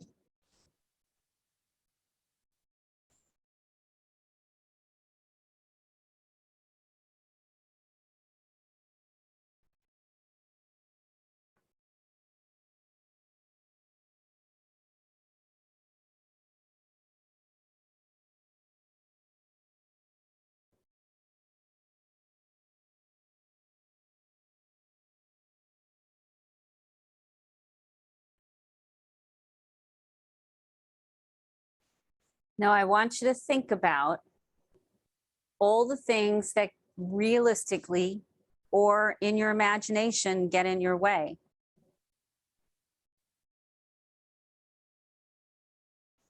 Get in the way of you being a heart-centered woman who's raising heart-centered children.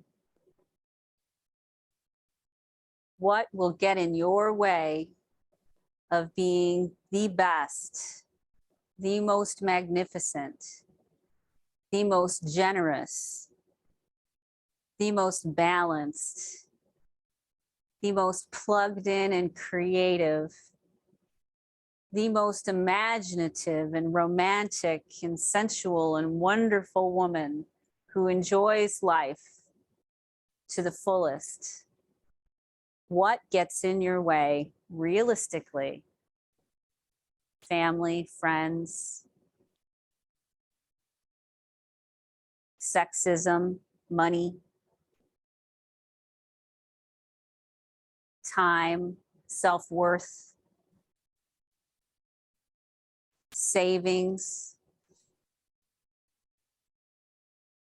debt,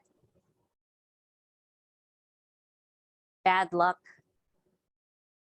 getting sick, parents, job,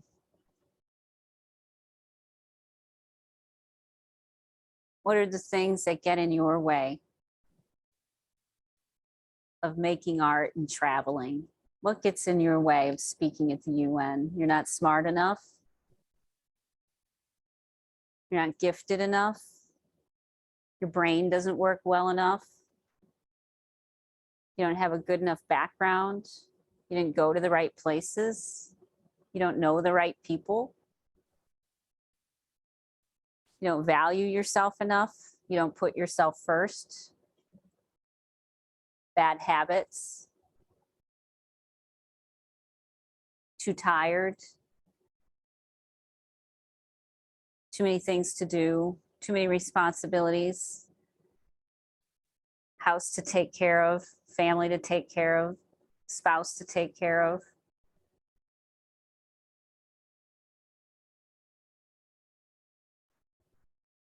Think of the things that get in your way realistically. Why haven't you achieved your dreams? What has blocked you in the past? What will block you in the future? Why aren't you good enough to have what you want? Why don't you deserve it? Why are you never good enough? Why are you tired and sick and emotional and angry and frustrated? What's wrong with you?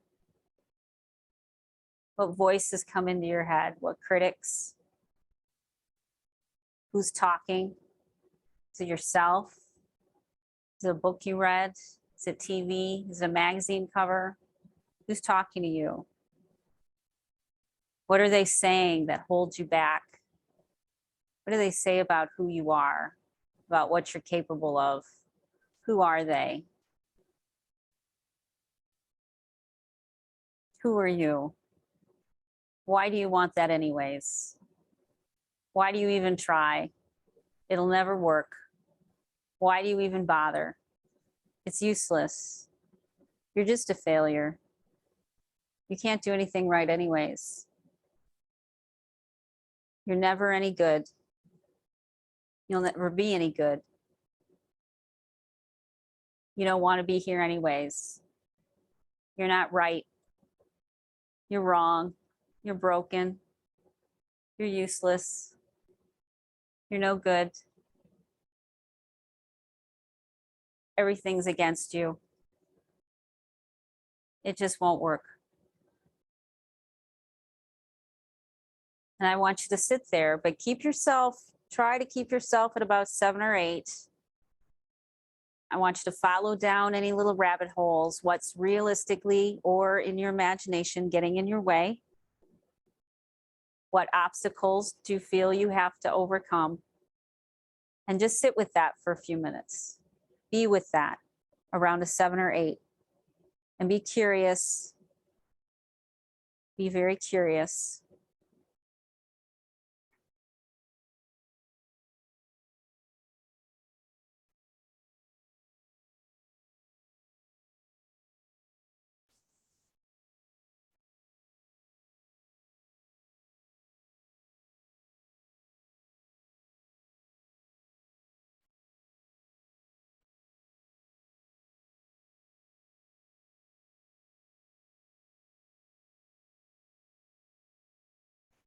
Okay, so now I want you to open your eyes.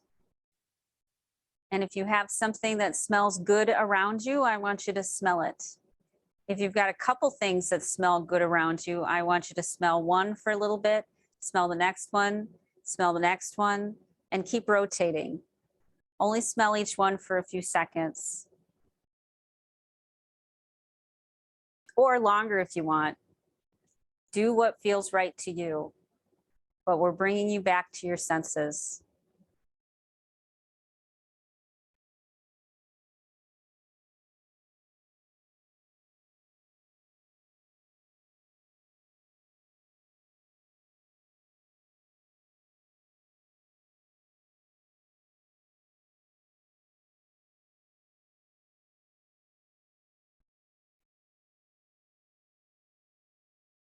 Okay, what are you noticing about yourself?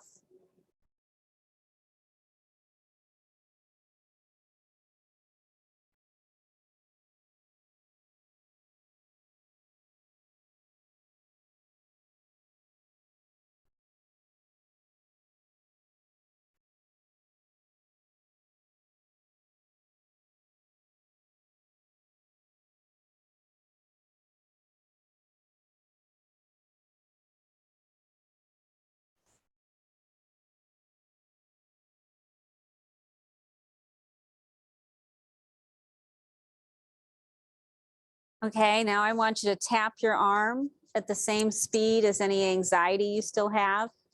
If you don't have a lot of anxiety around it, I want you to amp it up a little bit. We're getting you a little re-triggered. Now that you're a little re-triggered, tap at the same speed. And now I want you to slow down. And I want you to slow down. And I want you to slow down. And I want you to stop. I want you to notice any of your physical sensations, how you're feeling, if you're yawning, if your skin feels different. And now we're going to haven together. And havening is simply stroking our arms 20 times, noticing how we feel. And it puts our brainwave into a different, calmer brainwave state. So put one arm on your left, one hand on your left, one hand on your right, and we're going to stroke our arms 20 times. Everybody watching, everybody doing this, and I'll count. Are you ready? 1, 2, 3, 4, 5, 6, 7, 8, 9, 10, 11, 12, 13, 14, 15, 16, 17, 18, 19, and 20. Okay, and I want you to put your hand on your heart and I want you to think about money. I want you to think about how money gets in the way. I want you to think about how you don't have enough. I want you to think about the bills that are due. I want you to think about creditors calling. I want you to think about when you've been in debt in the past. I want you to think about how you don't make any money, that there's reasons you don't make any money. It's your fault.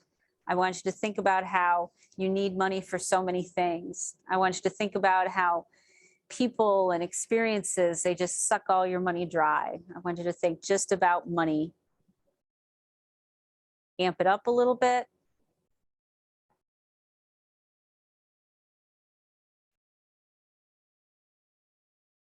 Go down any rabbit holes.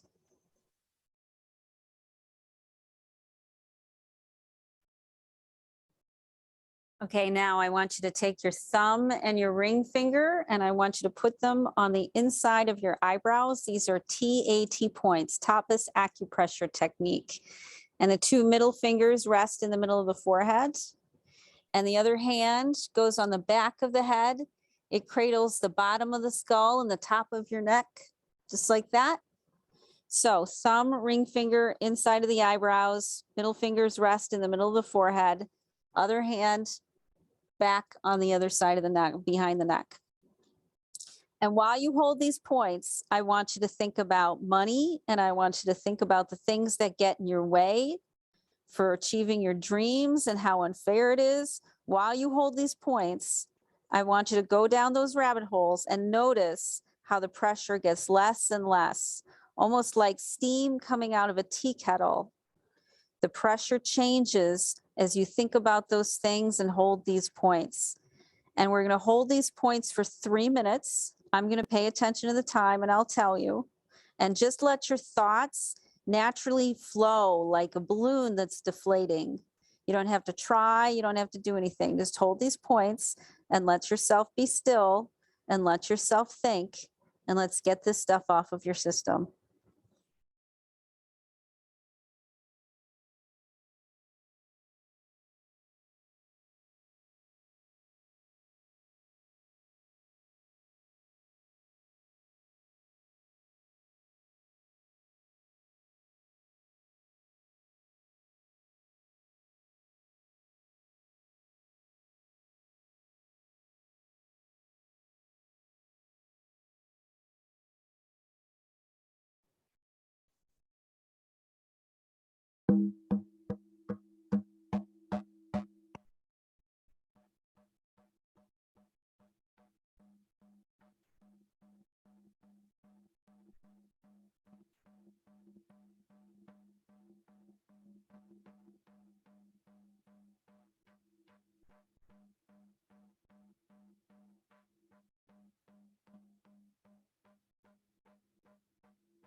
Okay, you can put your hands down and I want you to smell some of your oils.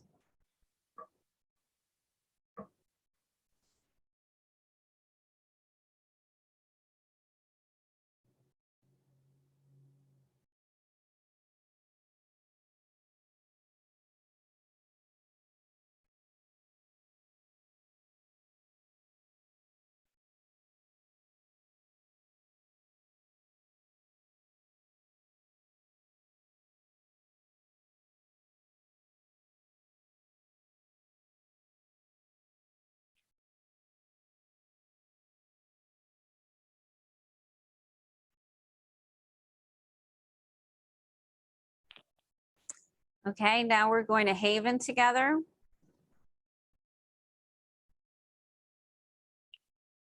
Which one is that? What oil is that? Oh, rose. Ooh, I love rose. Yeah. I love rose. so light though. Sometimes I hard time smelling it. Maybe there's something to that. Ugh.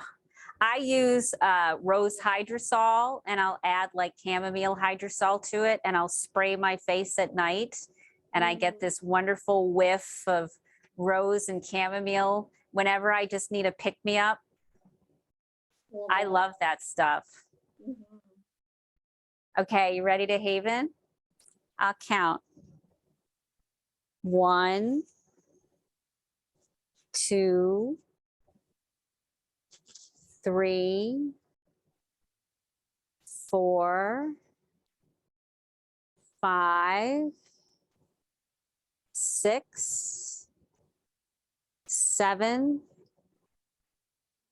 8, 9, 10, 11, 12,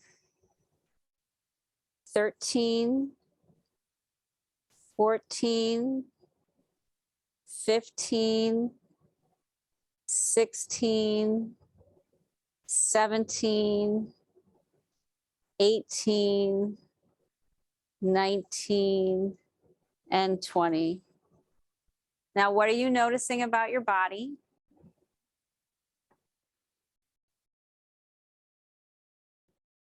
Well, I have some of my sinuses are releasing. I'm having some Oh. sinus drainage. Oh, good. That's from the yawning. Yeah, I saw you were yawning a lot. So,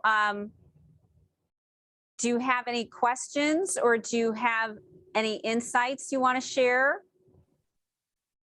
Well, I kind of had an aha moment that I have this resistance to feeling calm because I think some of it comes from childhood when really like my dad came in and I was relaxing on the couch. I think I told you, me and my mom would say, "Oh, let's get up and do something." You know, it wasn't okay because he was going to come say something to us. And just, I've always had like this strong um, responsibility, feeling that I have to be really responsible all the time. And some of that goes with, you know, computer.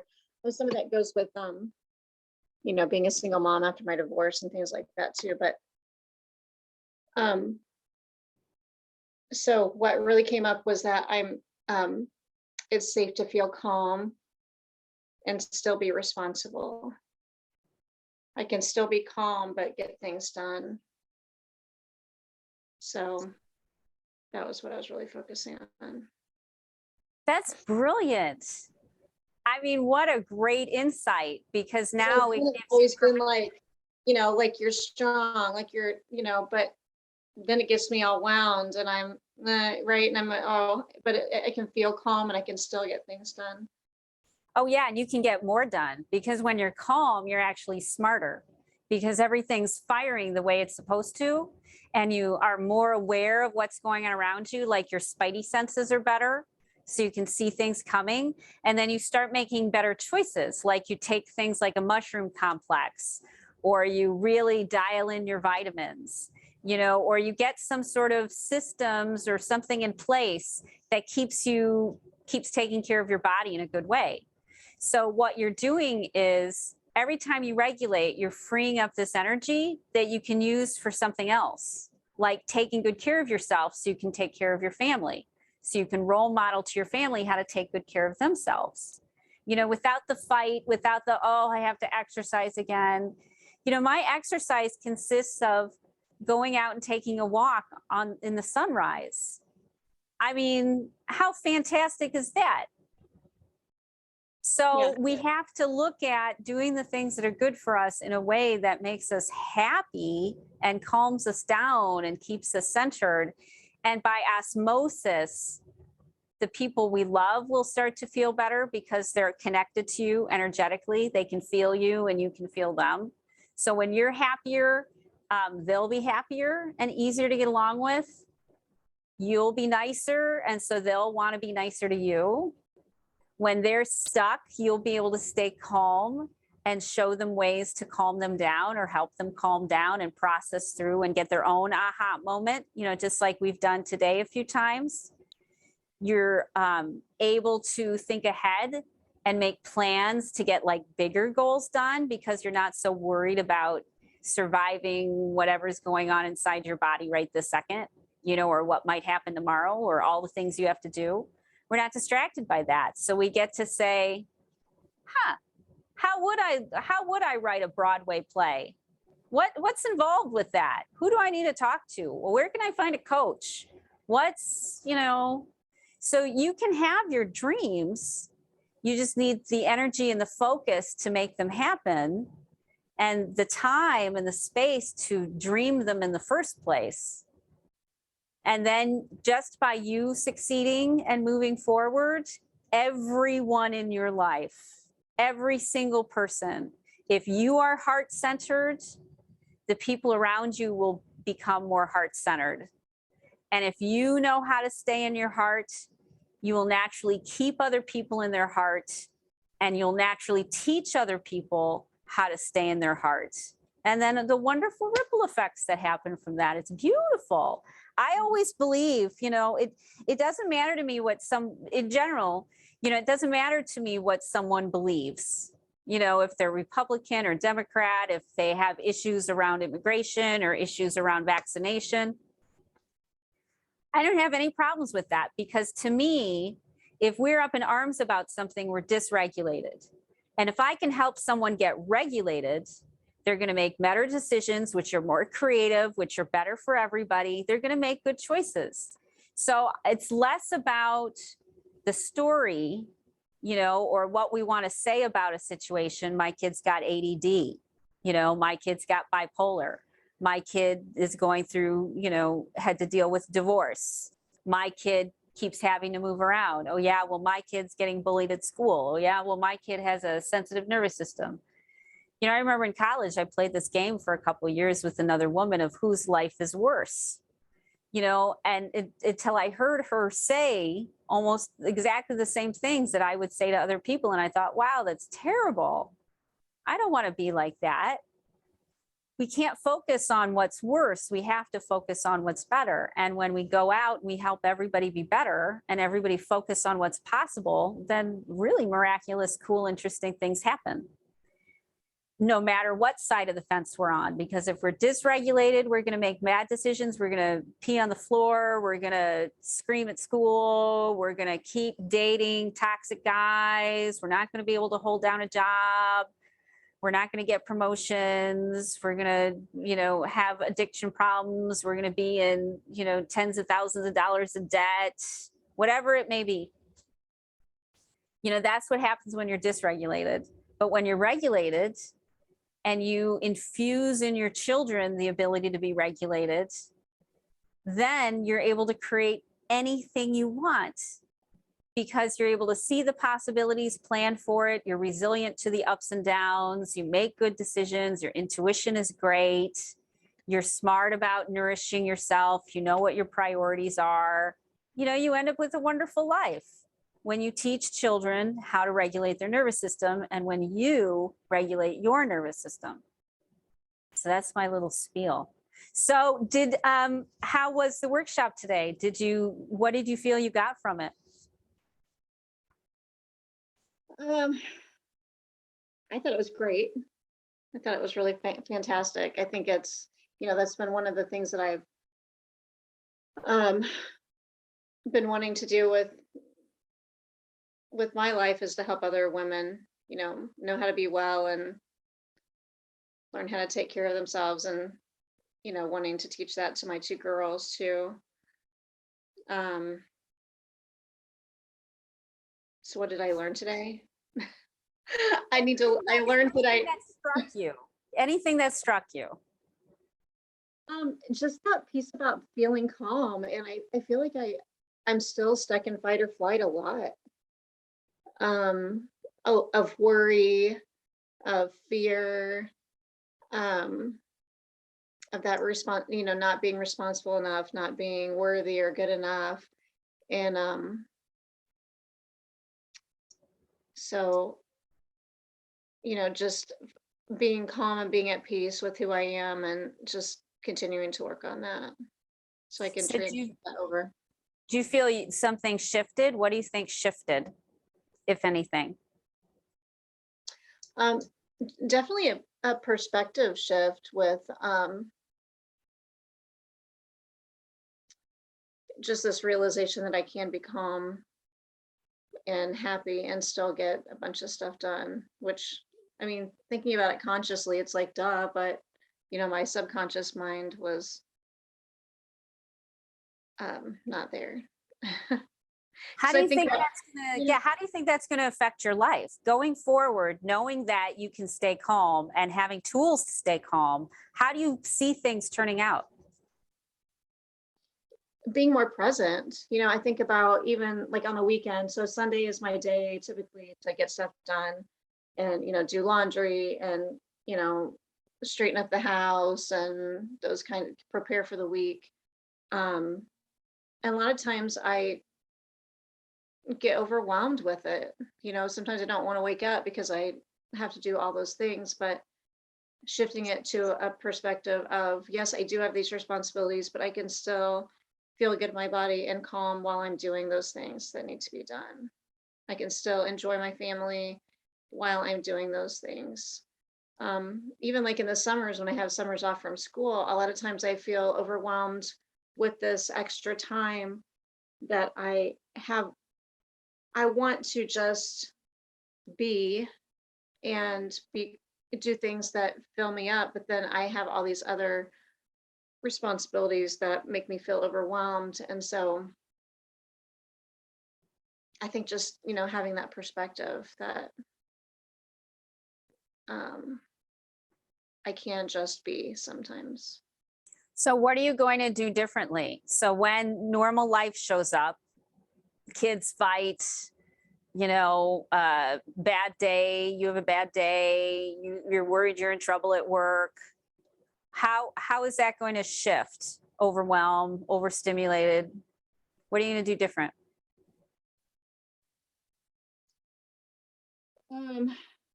Well, first of all, is recognizing it, because that sometimes I just keep going and not even want to look. And that's one thing I've learned with you is to not close it off, right? To really be aware of your body and what you're feeling.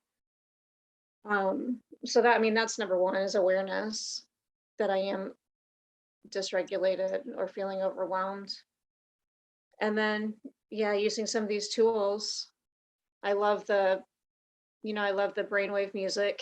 So I always have that going. I smell my oils. I put my hand on my heart. Um, I get present. I look for things that are beautiful. So, yeah. Do you think you've got what you need now to succeed at anything you decide you want to do? Yeah. I mean, I feel like I always will have things to work on, but Keep talking. I have to plug in my phone. okay. I'm just Yeah, right here. I mean, I do have all the tools. Not to say that I won't have other things that I need to work on, but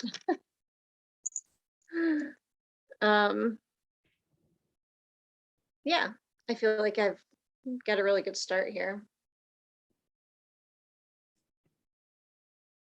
What was, hang on a second. Great. What was one of the really cool goals or dreams that you had? Well, believe it or not, when you said I want to be an awesome grandma, like, first of all, like, that's one of my life goals, is just to be a great mom and to raise powerful girls that are happy and all the things that I've been working towards. But I really do want to be like an old grandma who has like lots of energy, that's really fun, that so really down the road, I want that I want to be close to them. I want to live close to them. And I'm just leaving myself open for what's to come next for helping women find wellness. I'm not sure what that is. So right now I'm just enjoying feeling more content in my life and in myself. Oh, yeah. Yeah. How, about 5 years ago, what state of mind were you in? Oh, I thought I was going to combust, literally. Like I felt like I was on the cliff and I could just fall right off and be done. Yeah, really bad. And how long were you in that space of feeling like you could fall off a cliff and be done? Well, I did get some support, but that process was, it wasn't to that extent, but probably a couple of years. I really struggled. So yeah, I've come a long way. And how are you doing? And how are you doing now? How do you feel about your head and your emotions and your life and everything where you're at now? So much more aware of what I'm feeling and what to do for to help myself. Does that feel good?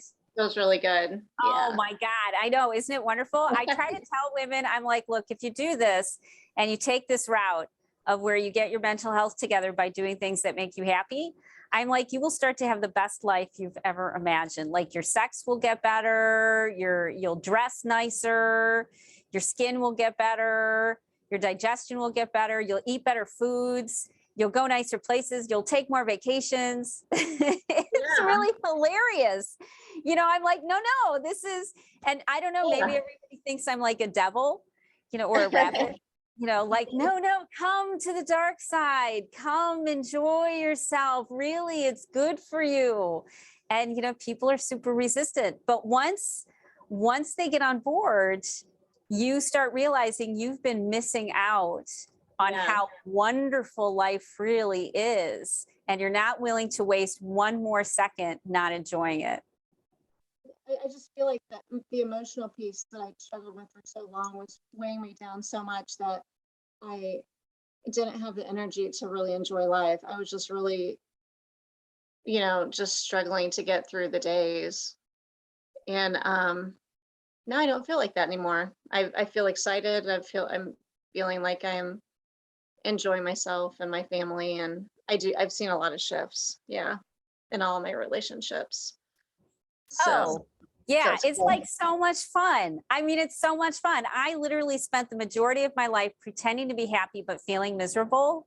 Yeah. To like enjoying every single moment, even if it's hard, because I know, oh, it's a chance for me to eat chocolate. Oh, it's a chance for me to smell my oils. It's a chance for me to do the things that make me happy.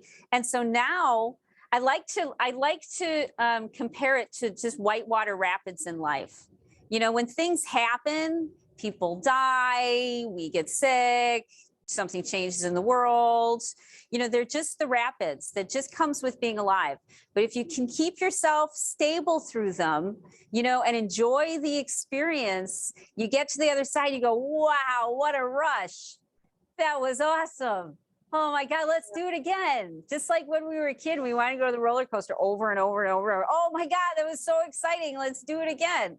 And it becomes addictive to grow and heal and enjoy yourself. And you think, how many wonderful things can I do? What all can I achieve? Who all can I touch? You know, the sky's the limit. And you literally, it's not just surviving and raising a good kid. It's how do I become the most amazing human being that it's possible for me? And nobody even knows yet. We don't even know anything about longevity. We don't even know what we can do with the brain. I take nootropics. I take, mushroom complexes. I take all sorts of wonderful things to grow my brain cells and become smarter. We don't know what's possible. And so when we focus on what's possible and we nourish that, life becomes a lot of fun. But if we're stuck in the idea that, oh my God, everybody's struggling, I can barely get by, I'm anxious and miserable, I have all these emotions and there's nothing I can do about it, and I feel horrible and I'm sick all the time and I hurt and I don't feel well, when we're stuck there, life is just a waste. It's a waste. Why are you doing this? You need to Yeah. get yourself stable, love yourself, and enjoy life, because that's what we're literally physically hardwired to do. We are hardwired to love our life every moment of every day, no matter what it looks like. It's Absolutely. insane. Yeah. So anything else for me? I mean, you've totally stuck with me today. Thank you. Wonderful. Anything else for me before we hop off? No, just thank you for all your support. Oh, yeah. I would give you kudos. I'll tell the people listening that I started seeing Rita in October, I think it was, and was really struggling. I had been for quite a few months since March, been getting dizzy spells, vertigo, anxiety attacks. Took me to I ended up in the ER on vacation. Just I couldn't sleep because I was afraid I was going to get dizzy. I couldn't work some days because I was too anxious. Just in a really, really bad place. And so I started working with Rita, and she taught me all kinds of different ways that I could work through my issues. I still have that little bit of like ringing that's like my off kind of the white noise. Otherwise, I don't have any of the other, dizziness or Doesn't it seem like anxiety. miraculous? It's huge. Like, It really like is. miraculous. Yeah, it really, really is. Yeah. I mean, there's just been so many fascinating things that have shifted. I mean, and so that's only been October, November, December, January, like 5 months, I think we've been working together. Right. Yeah. Somebody works with me 6 months, their whole life can be turned upside down. Yeah, it's true. And just the fact that I've told you this before, but I really just needed I had a lot of these tools. I just really needed someone to just be there, like my right-hand gal, because there were so many times when I struggled and I was just like, what do I do right now? Like, I don't know how I'm going to make it. So thank you for being there. And you're always so responsive. So if anybody out there is feeling like me and they need some support, give Rita a call because she's amazing and she will help. You're so sweet. And it's because the goal is the big vision is to move the needle on mental health for women and children around the world. That's our goal. And so the more women we can light on fire, the more women we can grow their brain, get their stuff regulated, figure out how to handle these things, and turn out great kids, the better we're going to be, the better our planet's going to be. And as I said, somebody asked me once, they said, well, why do you manage nature? Why is it okay you cut down these trees? And I said, well, I manage nature because I'm in a relationship with the earth. I want to create an environment that's beautiful and diverse and healthy for everything that lives in it, that thrives and is abundant and is generous. That's the world that I want to live in. I don't want to live in this dark place where everybody's scared and ready to start a war. I want to live in a world where there's peace. And I really, truly, absolutely, without a doubt, every second of every day, believe that when we can teach people how to regulate their nervous system, that they will make good decisions that are in the best interests of everybody and move us in the right direction. I believe that. That is my mission. That's my dharma. Yeah, it's huge. It's just the world has so many things that are being thrown at us all the time, expectations and responsibilities, right? And keeping up with the Joneses, with, social media, and it's just I think it adds an even bigger, overwhelming component to our world. So, and our kids too, right? Because they're just continually being subjected to more of those expectations that are not appropriate a lot of times, Oh, yeah. I mean, you and I used to get to run outside all around. I mean, I had a big backyard. I'd run outside. I mean, I was a latchkey kid. Nobody knew what I was lighting things on fire, and now our kids are super scheduled. We know where they're at. We've got their phone. It's got tracking devices on it, all of that stuff. And Yeah. yes, if kids are struggling, we need to have that. But the goal is to not need those things, to not Right. need to track our children, for them to be smart enough and creative enough and have enough resources and live in a good enough community that we don't need to do this. Mm-hmm. We don't need to worry about rapists and pedophiles because our kids know to talk to us, and, and to have communication and to identify these things and to recognize when they don't feel good, to respect their bodies. And I mean, come on. When we do these things for kids and we teach them how to be adults, then we're going to have a good world. The problem is we don't know how to be happy, healthy adults, and neither does the majority of our planet. And so it has to start somewhere. Got to light this fire somewhere. So thank you for being such an amazing role model today. Thanks for playing along. You were Thank awesome. you. It was very fun. You were awesome. Love you. Thank you Cool. so much for all you've done to help me. and my family. Absolutely. I love you, and I'm excited to see where you're going to go, and I'm excited to see where your kids go. And I love to be a part of that process of knowing that I helped make the world a better place. It's so fulfilling. So it's super exciting to see what y'all do. Right? Yep. Woohoo! A better place. All right. Okay. Thank you. All right. I love you. I'll talk to you later. Okay. Bye-bye. Bye.